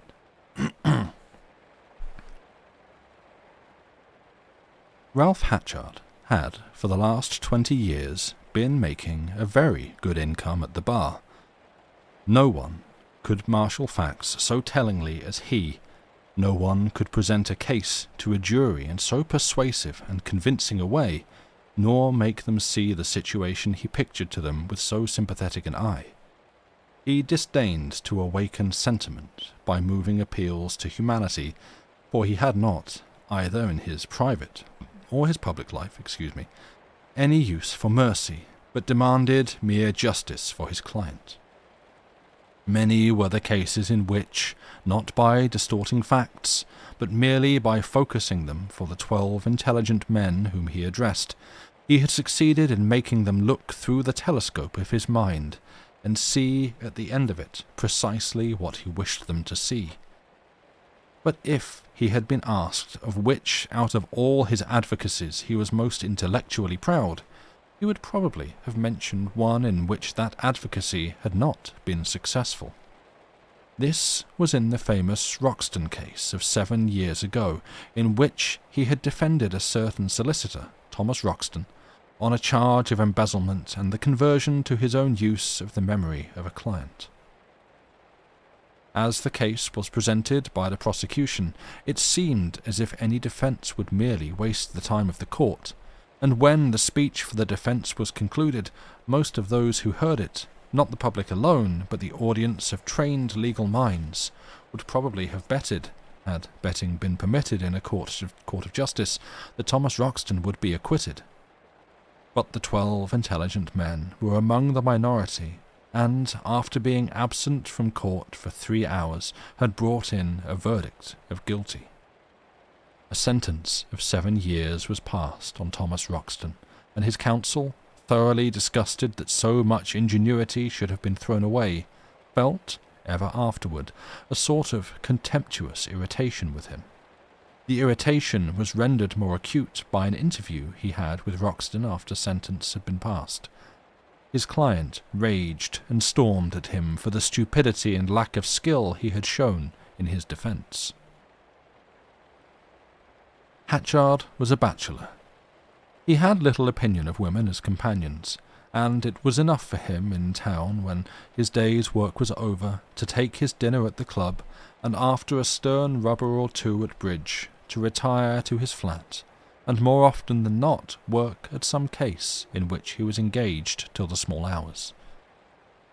Away from the dinner table and the card table, the only companion he wanted was an opponent at golf for Saturday and Sunday, when he went down for his weekend to the seaside links at Scarling. There was a pleasant dormy house in the town at which he put up, and in the summer he was accustomed to spend the greater part of the long vacation here, renting a house in the neighbourhood. His only near relation was a brother who had a civil service appointment in Bareilly, in the northwest province of India, whom he had not seen for some years, for he spent the hot season in the hills and but seldom came to England. Hatchard got from acquaintances all the friendship that he needed, and though he was a solitary man, he was by no means to be described as a lonely one. For loneliness implies the knowledge that a man is alone and his wish that it were otherwise. Hatchard knew he was alone, but preferred it. His golf and his bridge of an evening gave him all the companionship he needed. A further recreation of his was botany. Plants are good to look at. They're interesting to study, and they don't bore you for unwished-for conversation. They don't bore you by unwished-for conversation, would have been his manner of accounting for so unexpected a hobby. He intended, when he retired from practice, to buy a house with a good garden in some country town, where he could enjoy at leisure this trinity of innocuous amusements. Till then, there was no use in having a garden from which his work would sever him for the greater part of the year. He always took the same house at Scarling when he came to spend his long vacation there. It suited him admirably, for it was within a few doors of the local club, where he could get a rubber in the evening and find a match at golf for next day, and the motor omnibuses that plied along the seaside road to his links passed its door. He had long ago settled in his mind that Scarling was to be the home of his late and leisured years, and of all the houses in that compact medieval little town, the one which he most coveted lay close to that which he was now accustomed to take for the summer months. Opposite his windows ran the long red brick wall of its garden, and from his bedroom above he could look over and see the amenities which, in its present proprietorship, seemed so sadly undervalued. An acre of lawn and a gnarled and sprawling mulberry tree lay there. A pergola of rambler roses separated this from the kitchen garden, and all round in the shelter of the walls which defended them from the chill northerly and easterly blasts lay deep flower beds. A paved terrace faced the garden side of Telford House, but weeds were sprouting there. The grass of the lawn had been suffered to grow long and rank, and the flower beds were unattended jungle. The house, too, seemed exactly what would suit him. It was of Queen Anne date, and he could conjecture the square-panelled rooms within. He had been to the house agent in Scarling to ask if there was any chance of obtaining it, and had directed him to make inquiries of the occupying tenant or proprietor as to whether he had any thoughts of getting rid of it to a purchaser who was prepared to negotiate at once for it. But it appeared that it had only been bought some 6 years ago by the present owner, Mrs. Pringle, when she came to live at Scarling, and she had no idea of parting with it. Ralph Hatchard, when he was at Scarling, took no part whatever in the local life and society of the place, except in so far as he encountered it among the men whom he met in the card-room at the club and out on the links, and it appeared that Mrs. Pringle was as reclusive as he. Once or twice in casual conversation mention had been made by one or another of her house or its owner, but nothing was forthcoming about her. He learned that when she had come there first, the usual country-town civilities had been paid her, but she either did not return the call, or soon suffered the acquaintanceship to drop, and at the present time she appeared to see nobody except occasionally the vicar of the church or his wife. Hatchard made no particular note of all this, and did not construct any such hypothesis as might be supposed to divert the vagrant thoughts of his legal mind by picturing her as a woman hiding from justice, or from the exposure that justice had already subjected her to. As far as he was aware, he had never set eyes on her, nor had he any object in wishing to do so, as long as she was not willing to part with her house. It was sufficient for a man who was not in the least inquisitive, except when conducting a cross-examination, to suppose that she liked her own company well enough to dispense with that of others. Plenty of sensible folk did that, and he thought no worse of them for it. More than 6 years had now elapsed since the Roxton trial, and Hatchard was spending the last days of the long vacation at the house that overlooked that Naboth's vineyard of a garden. The day was one of squealing wind and driving rain, and even he, who usually defied the elements to stop his couple of rounds of golf, had not gone out to the links today.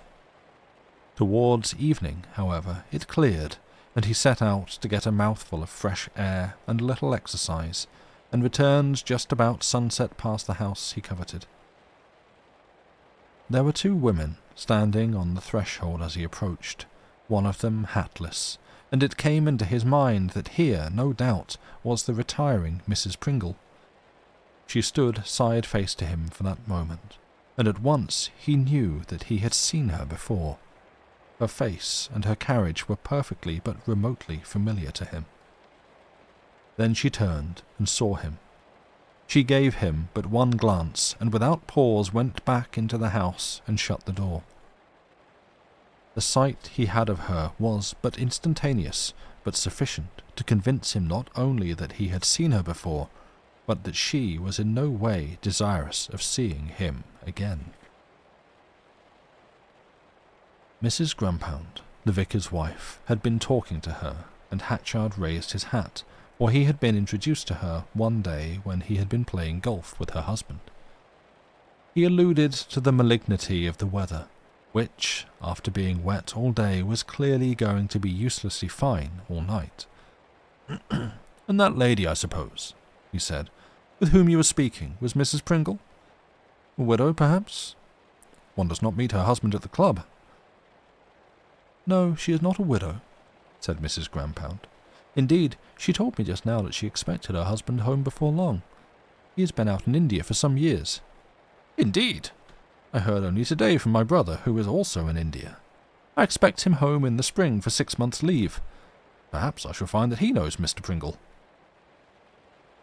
They had come to his house, and he turned in. Somehow, Mrs. Pringle had ceased to be merely the owner of the house he so much desired. She was somebody else, and good though his memory was, he could not recall where he had met her before. He could not in the least remember the sound of her voice, perhaps he had never heard it. But he knew her face. During the winter, he was often down at Scarling again for his weekends, and now he was definitely intending to retire from practice before the summer. He had made sufficient money to live with all possible comfort, and he was certainly beginning to feel the strain of his work. His memory was not quite what it had been, and he who had been robust as a piece of ironwork all his life had several times been in the doctor's hands.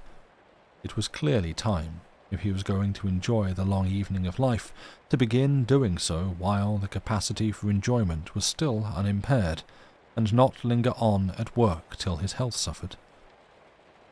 He could not concentrate as he had been used. Even when he was the most occupied in his own argument, the train of his thought would grow dim, and through it, as if through a mist, vague images of thought would fleetingly appear, images not fully tangible to his mind, and evade him before he could grasp them.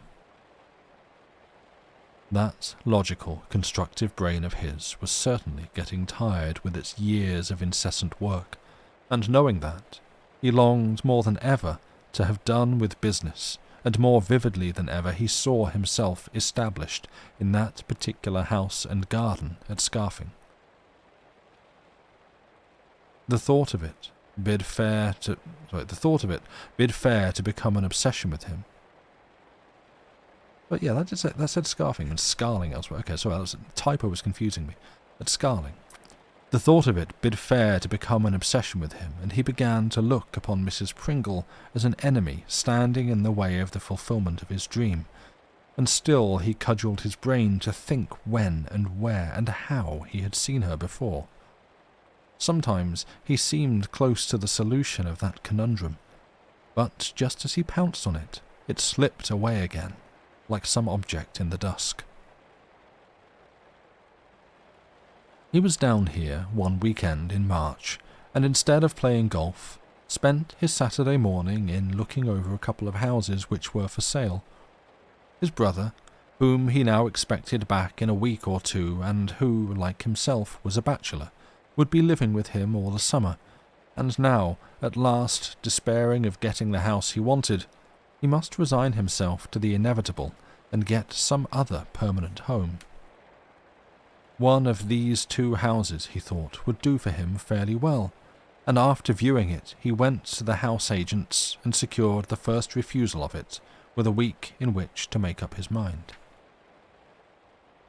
"I shall almost certainly purchase it," he said, "for I suppose there is still a chance of my getting Telford House." The agent shook his head. "I'm afraid not, sir," he said. "Mr. Pringle, you may have heard, has come home and lives there now." As he left the office, an idea occurred to him. Though Mrs. Pringle might not, when living there alone, have felt disposed to face the inconvenience of moving, it was possible that a firm and adequate offer made to her husband might affect something. He had only just come there. It was not to be supposed that he had any very strong attachment to the house, and a definite offer of so many £1,000 down might perhaps induce him to give it up. Hatchard determined, before definitely purchasing another house, to make a final effort to get that on which his heart was set. He went straight to Telford House and rang. He gave the maid his card, asking if he could see Mr. Pringle, and at that moment a man came into the little hall from the door into the garden, and seeing someone there, paused as he entered. He was a tall fellow, but bent and walked limpingly with the aid of a stick. He wore a short grey beard and moustache. His eyes were sunk deep below the overhanging brows.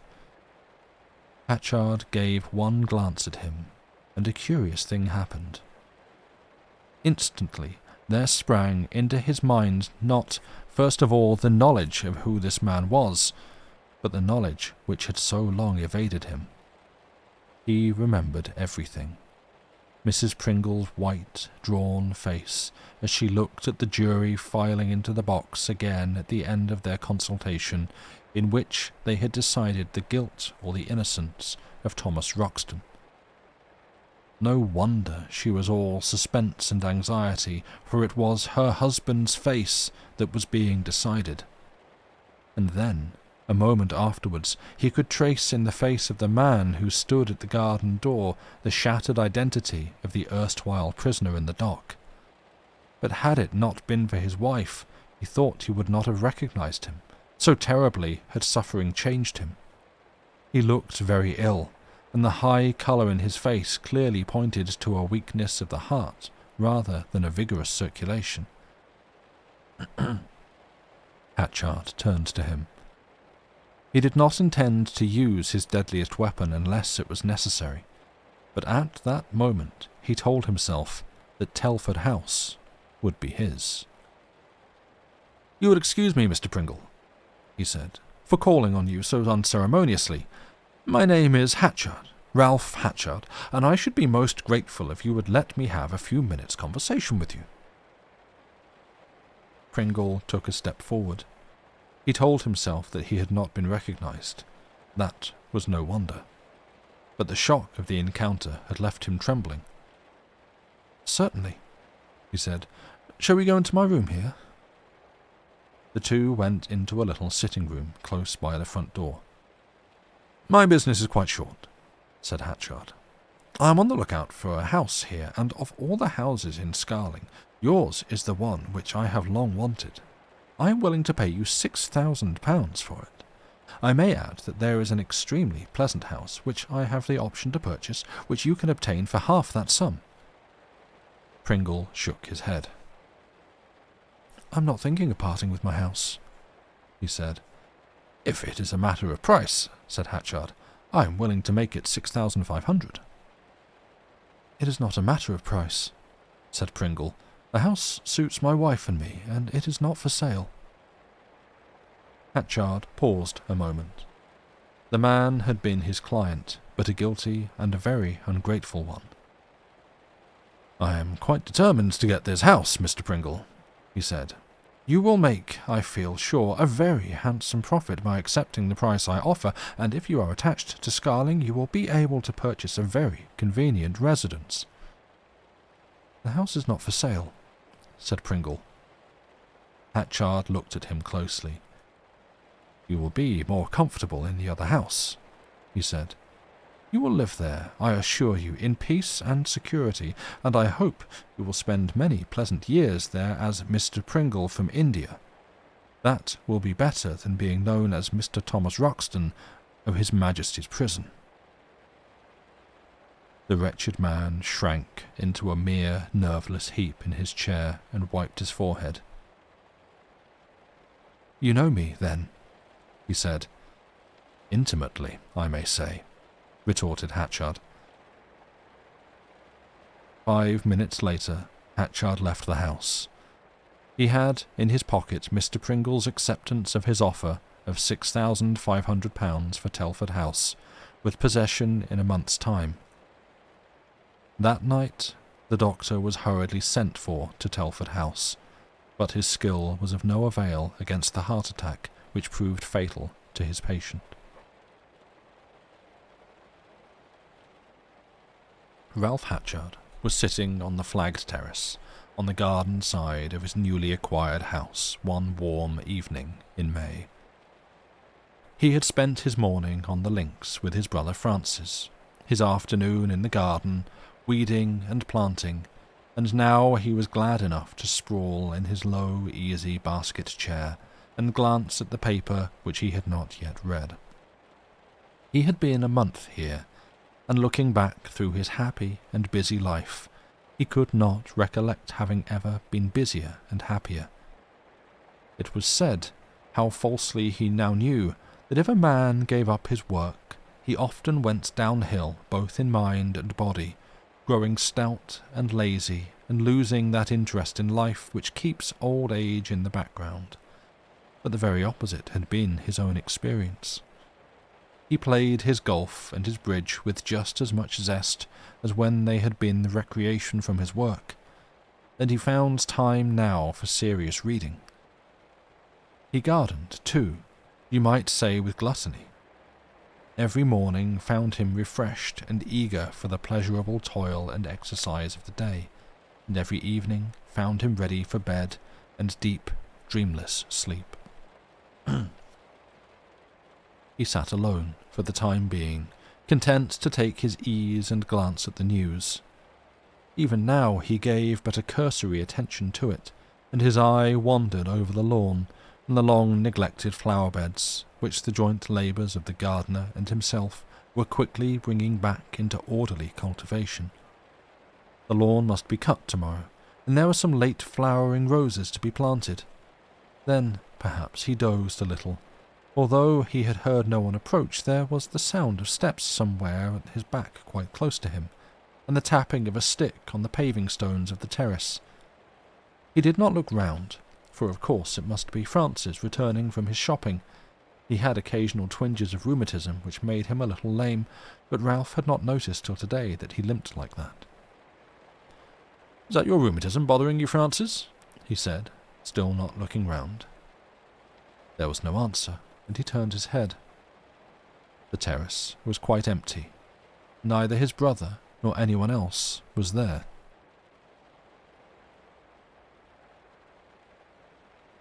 For the moment he was startled.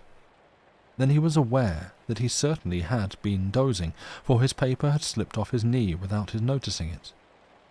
No doubt this impression was the fag end of some dream. Confirmation of that immediately came, for there, in the street outside, was the noise of a tapping footfall. It was that no doubt that had mingled itself with some only half-waking impression. He had dreamed, too, now that he came to think about it. He had dreamed something about poor Roxton. What it was he could not recollect, beyond that Roxton was angry with him, and railed at him just as he had done after that long sentence had been passed on him. The sun had set, and there was a slight chill in the air which caused him a moment's gooseflesh. So, getting out of his basket chair, he took a turn along the gravel path which bordered the lawn, his eye dwelling with satisfaction on the labours of the day. The bed had been smothered in weeds a week ago. Now there was not a weed on it to be seen. Just one. That small piece of chickweed had evaded notice, and he bent down to root it up. At that moment he heard the limping step again, not in the street at all, but close to him on the terrace, and the basket chair creaked as if someone had sat down in it. But again the terrace was void of occupants, and his chair empty. It would have been strange, indeed, if a man so hard-headed and practical as Hatchard had allowed himself to be disturbed by an echoing stone and a creaking chair, and it was with no effort that he dismissed them. He had plenty to occupy him without that, but once or twice in the next week he received impressions which he definitely chucked into the lumber room of his mind as among the things for which he had no use. One morning, for instance, after the gardener had gone to his dinner, he thought he saw him standing on the far side of the mulberry tree, half screened by the foliage. He took the trouble to walk round the tree on this occasion, but found no one there, neither his gardener nor any other, and coming back to the place where he had received this impression, he saw, and was secretly relieved to see, that a splash of light on the wall beyond might have tricked him into constructing a human figure there. But though his waking moments were still untroubled, he began to sleep badly, and when he slept, to be the prey of vivid and terrible dreams, from which he would awake in disordered panic. The recollection of these was vague, but always he had been pursued by something invisible and angry that had come in from the garden, and was limping swiftly after him upstairs and along the passage at the end of which his room lay. Invariably, too, he just escaped into his room before the pursuer clutched him and banged his door, the crash of which, in his dream, awoke him. Then he would turn on the light, and despite himself cast a glance at the door and the oblong of glass above it which gave light to this dark end of the passage, as if to be sure that nothing was looking through it. And once, upbraiding himself for his cowardice, he had gone to the door and opened it and turned on the light in the passage outside. But it was empty. By day he was master of himself, though he knew that his self-control was becoming a matter that demanded effort. Often and often, though still nothing was visible, he heard the limping steps on the terrace and along the weeded gravel path. But instead of becoming used to so harmless an hallucination, which seems to usher in nothing further, he grew to fear it. But until a certain day, it was only in the garden that he heard that step. July was now halfway through, when a broiling morning was succeeded by a storm that raced up from the south. Thunder had been remotely muttering for an hour or two, and now as he worked on the garden beds, the first large tepid drops of rain warned him that the downpour was imminent, and he had scarcely reached the door into the hall when it descended.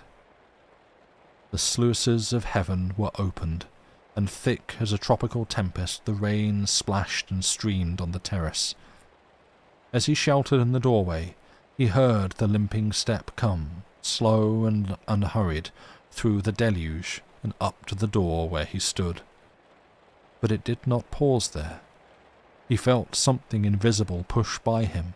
He heard the steps limp across the hall within, and the door of the sitting-room, where he had sat one morning in March and watched Roxton's tremulous signature traced on the paper, swung open and close again. Ralph Hatchard stood steady as a rock, holding himself firmly in hand. "So it's come into the house," he said to himself. "So it's come in. Out of the rain," he added.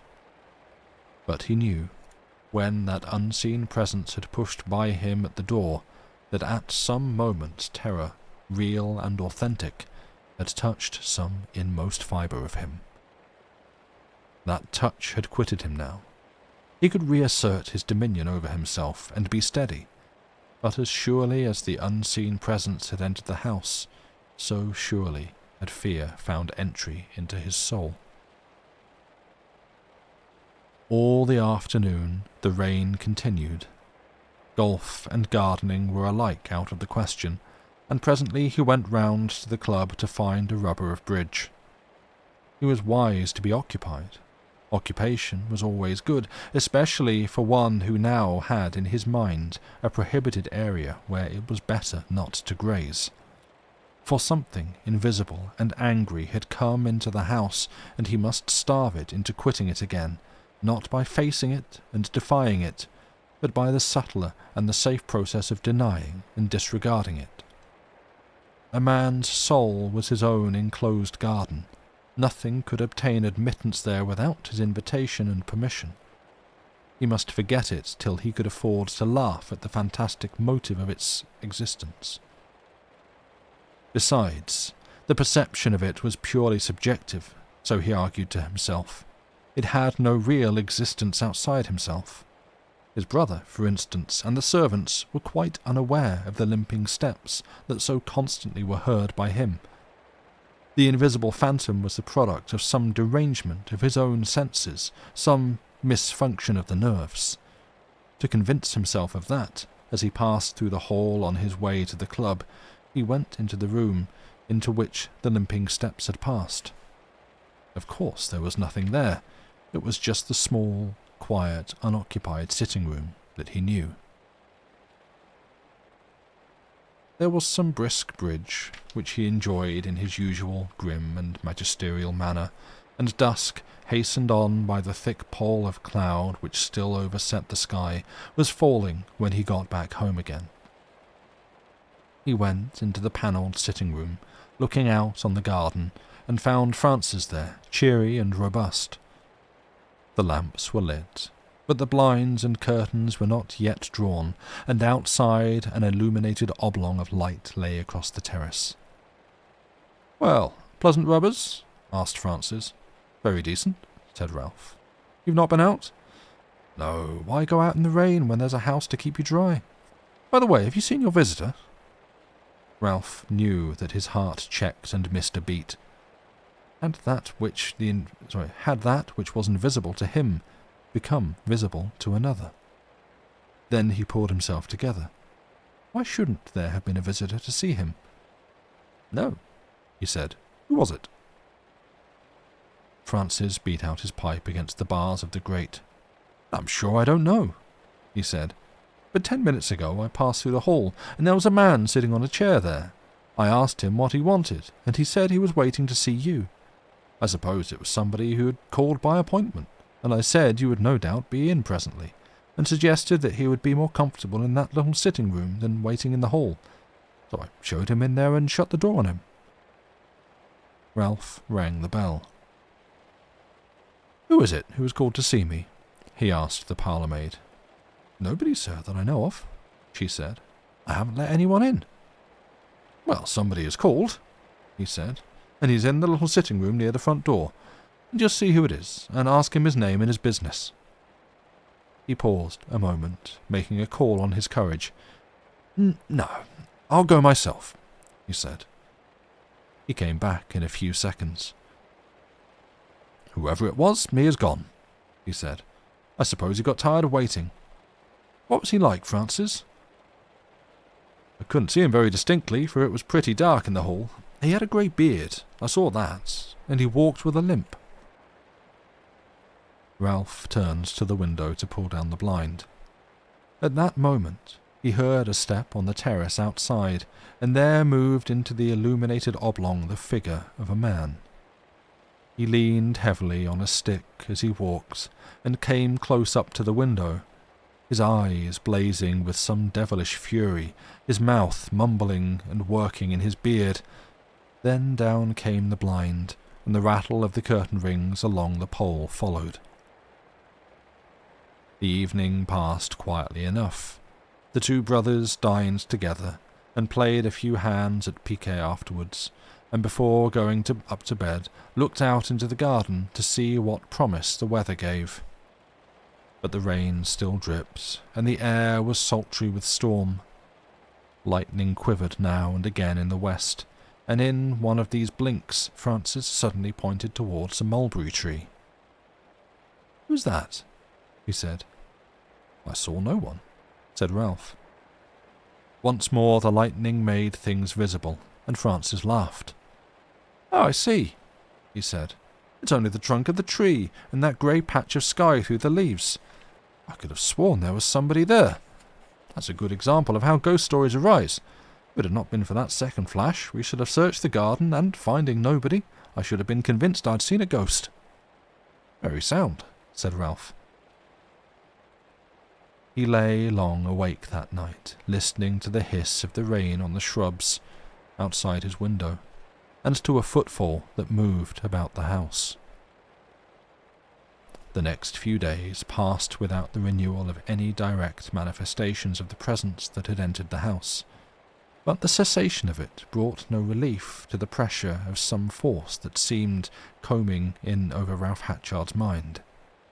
When he was out on the links or in the club, it relaxed its hold on him, but the moment he entered his door it gripped him again. It mattered not that he neither saw nor heard anything for which there was no normal and material explanation. The power, whatever it was about his path and about his bed, driving terror into him. He confessed to strange lassitude and depression, and eventually yielded to his brother's advice, and made an appointment with his doctor in town for next day. "Much the wisest course," said Francis. "Doctors are a splendid institution. Whenever I feel down, I go and see one, and he always tells me there's nothing the matter. In consequence, I feel better at once. Going up to bed? I shall follow in half an hour. There's an amusing tale I'm in the middle of." "Put out the light, then," said Ralph, "and I'll tell the servants they can go to bed." The half-hour lengthened into an hour, and it was not much before midnight that Francis finished his tale. There was a switch in the hall to be turned off, and another halfway up the stairs. As his finger was on this, he looked up to see that the passage above was still lit, and saw, leaning on the banister at the top of the stairs, the figure of a man. He had already put out the light on the stairs, and this figure was silhouetted in black against the bright black background of the lit passage. For a moment he supposed that it must be his brother, and then the man turned, and he saw that he was grey-bearded and limped as he walked. "Who the devil are you?" cried Francis. He got no reply, but the figure moved away up the passage, at the end of which was Ralph's room. He was now in full pursuit after it, but before he had traversed one half of the passage, it was already at the end of it, and had gone into his brother's room. "Thank you, Joey." Strangely bewildered and alarmed, he followed, knocked on Ralph's door, calling him loudly by name, and turned the handle to enter. But the door did not yield for all his pushing, and again, "Ralph! Ralph!" he called aloud, but there was no answer. Above the door was a glass pane, and looking up he saw that this was black, showing that the room was in darkness within. But even as he looked, it started into light, and simultaneously from inside there rose a cry of mortal agony. "Oh, my God! My God!" rang out his brother's voice, and again that cry of agony resounded. Then there was another voice, speaking low and angry. "No! No!" yelled Ralph again, and again, in a panic of fear, Francis put his shoulder to the door and strove quite in vain to open it, for it seemed as if the door had become part of the solid wall. Once more that cry of terror burst out, and then whatever was taking place within was all over, for there was dead silence. The door, which had resisted his most frenzied efforts, now yielded to him, and he entered. His brother was in bed, his legs drawn up close under him, and his hands, resting on his knees, seemed to be attempting to beat off some terrible intruder. His body was pressed against the wall at the head of the bed, and his face was a mask of agonized horror and fruitless entreaty. But the eyes were already glazed in death, and before Francis could reach the bed, the body had toppled over and lay inert and lifeless. Even as he looked, he heard a limping step go down the passage outside. The end. Thank you for listening.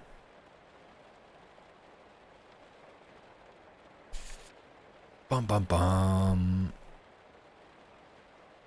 Ignore some of the turns of phrase used right at the end there. It just means he was trying to get rid of a ghost. Nothing seedier than that. Yeah, thank you. It's, kind of a classic ghost story there. Excellent story. Yeah, thank you for listening, as always. I guess you got here just in time for the end. Yeah, there's a little bit of setup before that one. All you basically got was, egads, a ghost, a man dies. But, yeah, that's one that when I was reading it, I was like, for the first half of it, especially when, he, from when he starts to sort of covet the house, and is like, no, this house is going to be mine. I don't care who lives there. Oh, it's some woman? Okay, I'm going to go and, bother her a bit and see if I can just, the entitlement of the way he's like, I'm going to buy this house off you, and she's kind of, no, I don't want to sell. And then, well, she won't sell. Perhaps I can pressure her husband into doing it for her instead. It's like, don't do that. So as soon as that attitude sets in him, and then when he realizes who the husband is and blackmails him, I'm like, this isn't a good guy, right? We're not, it's about him. He's in a sense the protagonist because he's the person we're attached to here, but he's not going to get away with this, right? And the story's like, nah. He's gonna get his, don't worry. You completely missed the end, but you love the character, the arrogance. Yeah, well, yeah, I'll spoil the end. He dies. Spoilers, sorry. He deserved a bit of haunting for sure. Yeah, like he was not a good guy, and I feel like, okay, if we're going to take a lesson from this one, let's take that one. Don't kind of bully, harass, and blackmail people into getting what you want. Probably won't work out too well for you in the end. We hope. So, yeah, I like that one. It's as I say, very much just a classic, straightforward ghost story. It's always a fun thing. Well, the fun thing / challenge, I guess, about writing a ghost story or reading a ghost story, it's that the people in the story don't know that they're in a ghost story, so they're like, oh, what was that sound I heard? What was the sound of footsteps in a cane that I just heard on the flagstones out there? It was probably just the wind, it must be nothing. And we're here like, bruv, you're in a ghost story. You need to get out. But, just as real life doesn't have a soundtrack, you don't know that you're in a ghost story when the reader does. And so, yeah, it's as soon as anyone in any of the ghost stories encounters something a little bit strange, they're always incredulous, and we, the readers, are here like, you heard footsteps? That's a ghost. Something's not where you left it? That's a ghost. The lights are on when you turn them off? It's ghost. Spooky sound? Ghost. And so, yeah, I always feel like that's, like, to me, as I tend to do when I read a thing or watch a thing or play a thing, I'm always like, what about the story not is necessarily wrong or bad, and I think it's not like I can fix this, but I'm like, if I were to do this, how would I try and, what challenges do I think I would want to try and approach an encounter? And to me it's always like, how would I like to try and bring this up more subtly? How can I make that kind of the character's experience and the reader's experience closer in terms of encountering a ghost story? And again, as a reader, you're always going to know that you're reading a ghost story because that's the genre you've bought into. This is why you have cats. All spooky occurrences are due to cat in your mind. Yeah, exactly. Like that's it's from one of the. I'm pretty sure it's from one of the John Dies at the End books. I think it might be the most recent one. Like, if you're seeing this book, you're in the wrong universe, something like that. I'm pretty sure it's in that one that makes a comment along the lines of, basically most poltergeists are functionally identical to having a cat. Hear strange noises in the middle of the night? It's a cat. Things getting knocked off shelves? Cat. Like, they're basically around the same level, and so therefore a poltergeist isn't really something to be that scared of.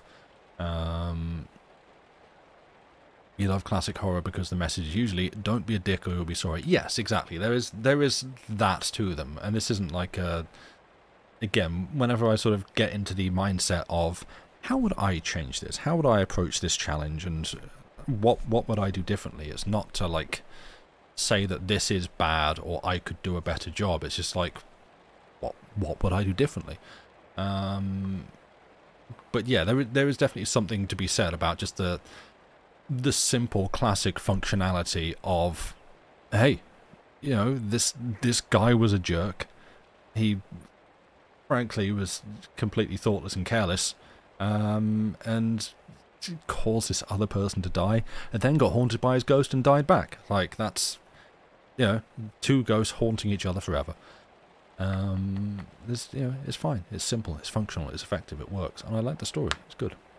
But that brings us to the end of the stream and where we are going to leave things for now. I'm going to have a quick look on the writing and reading category and see who else is there.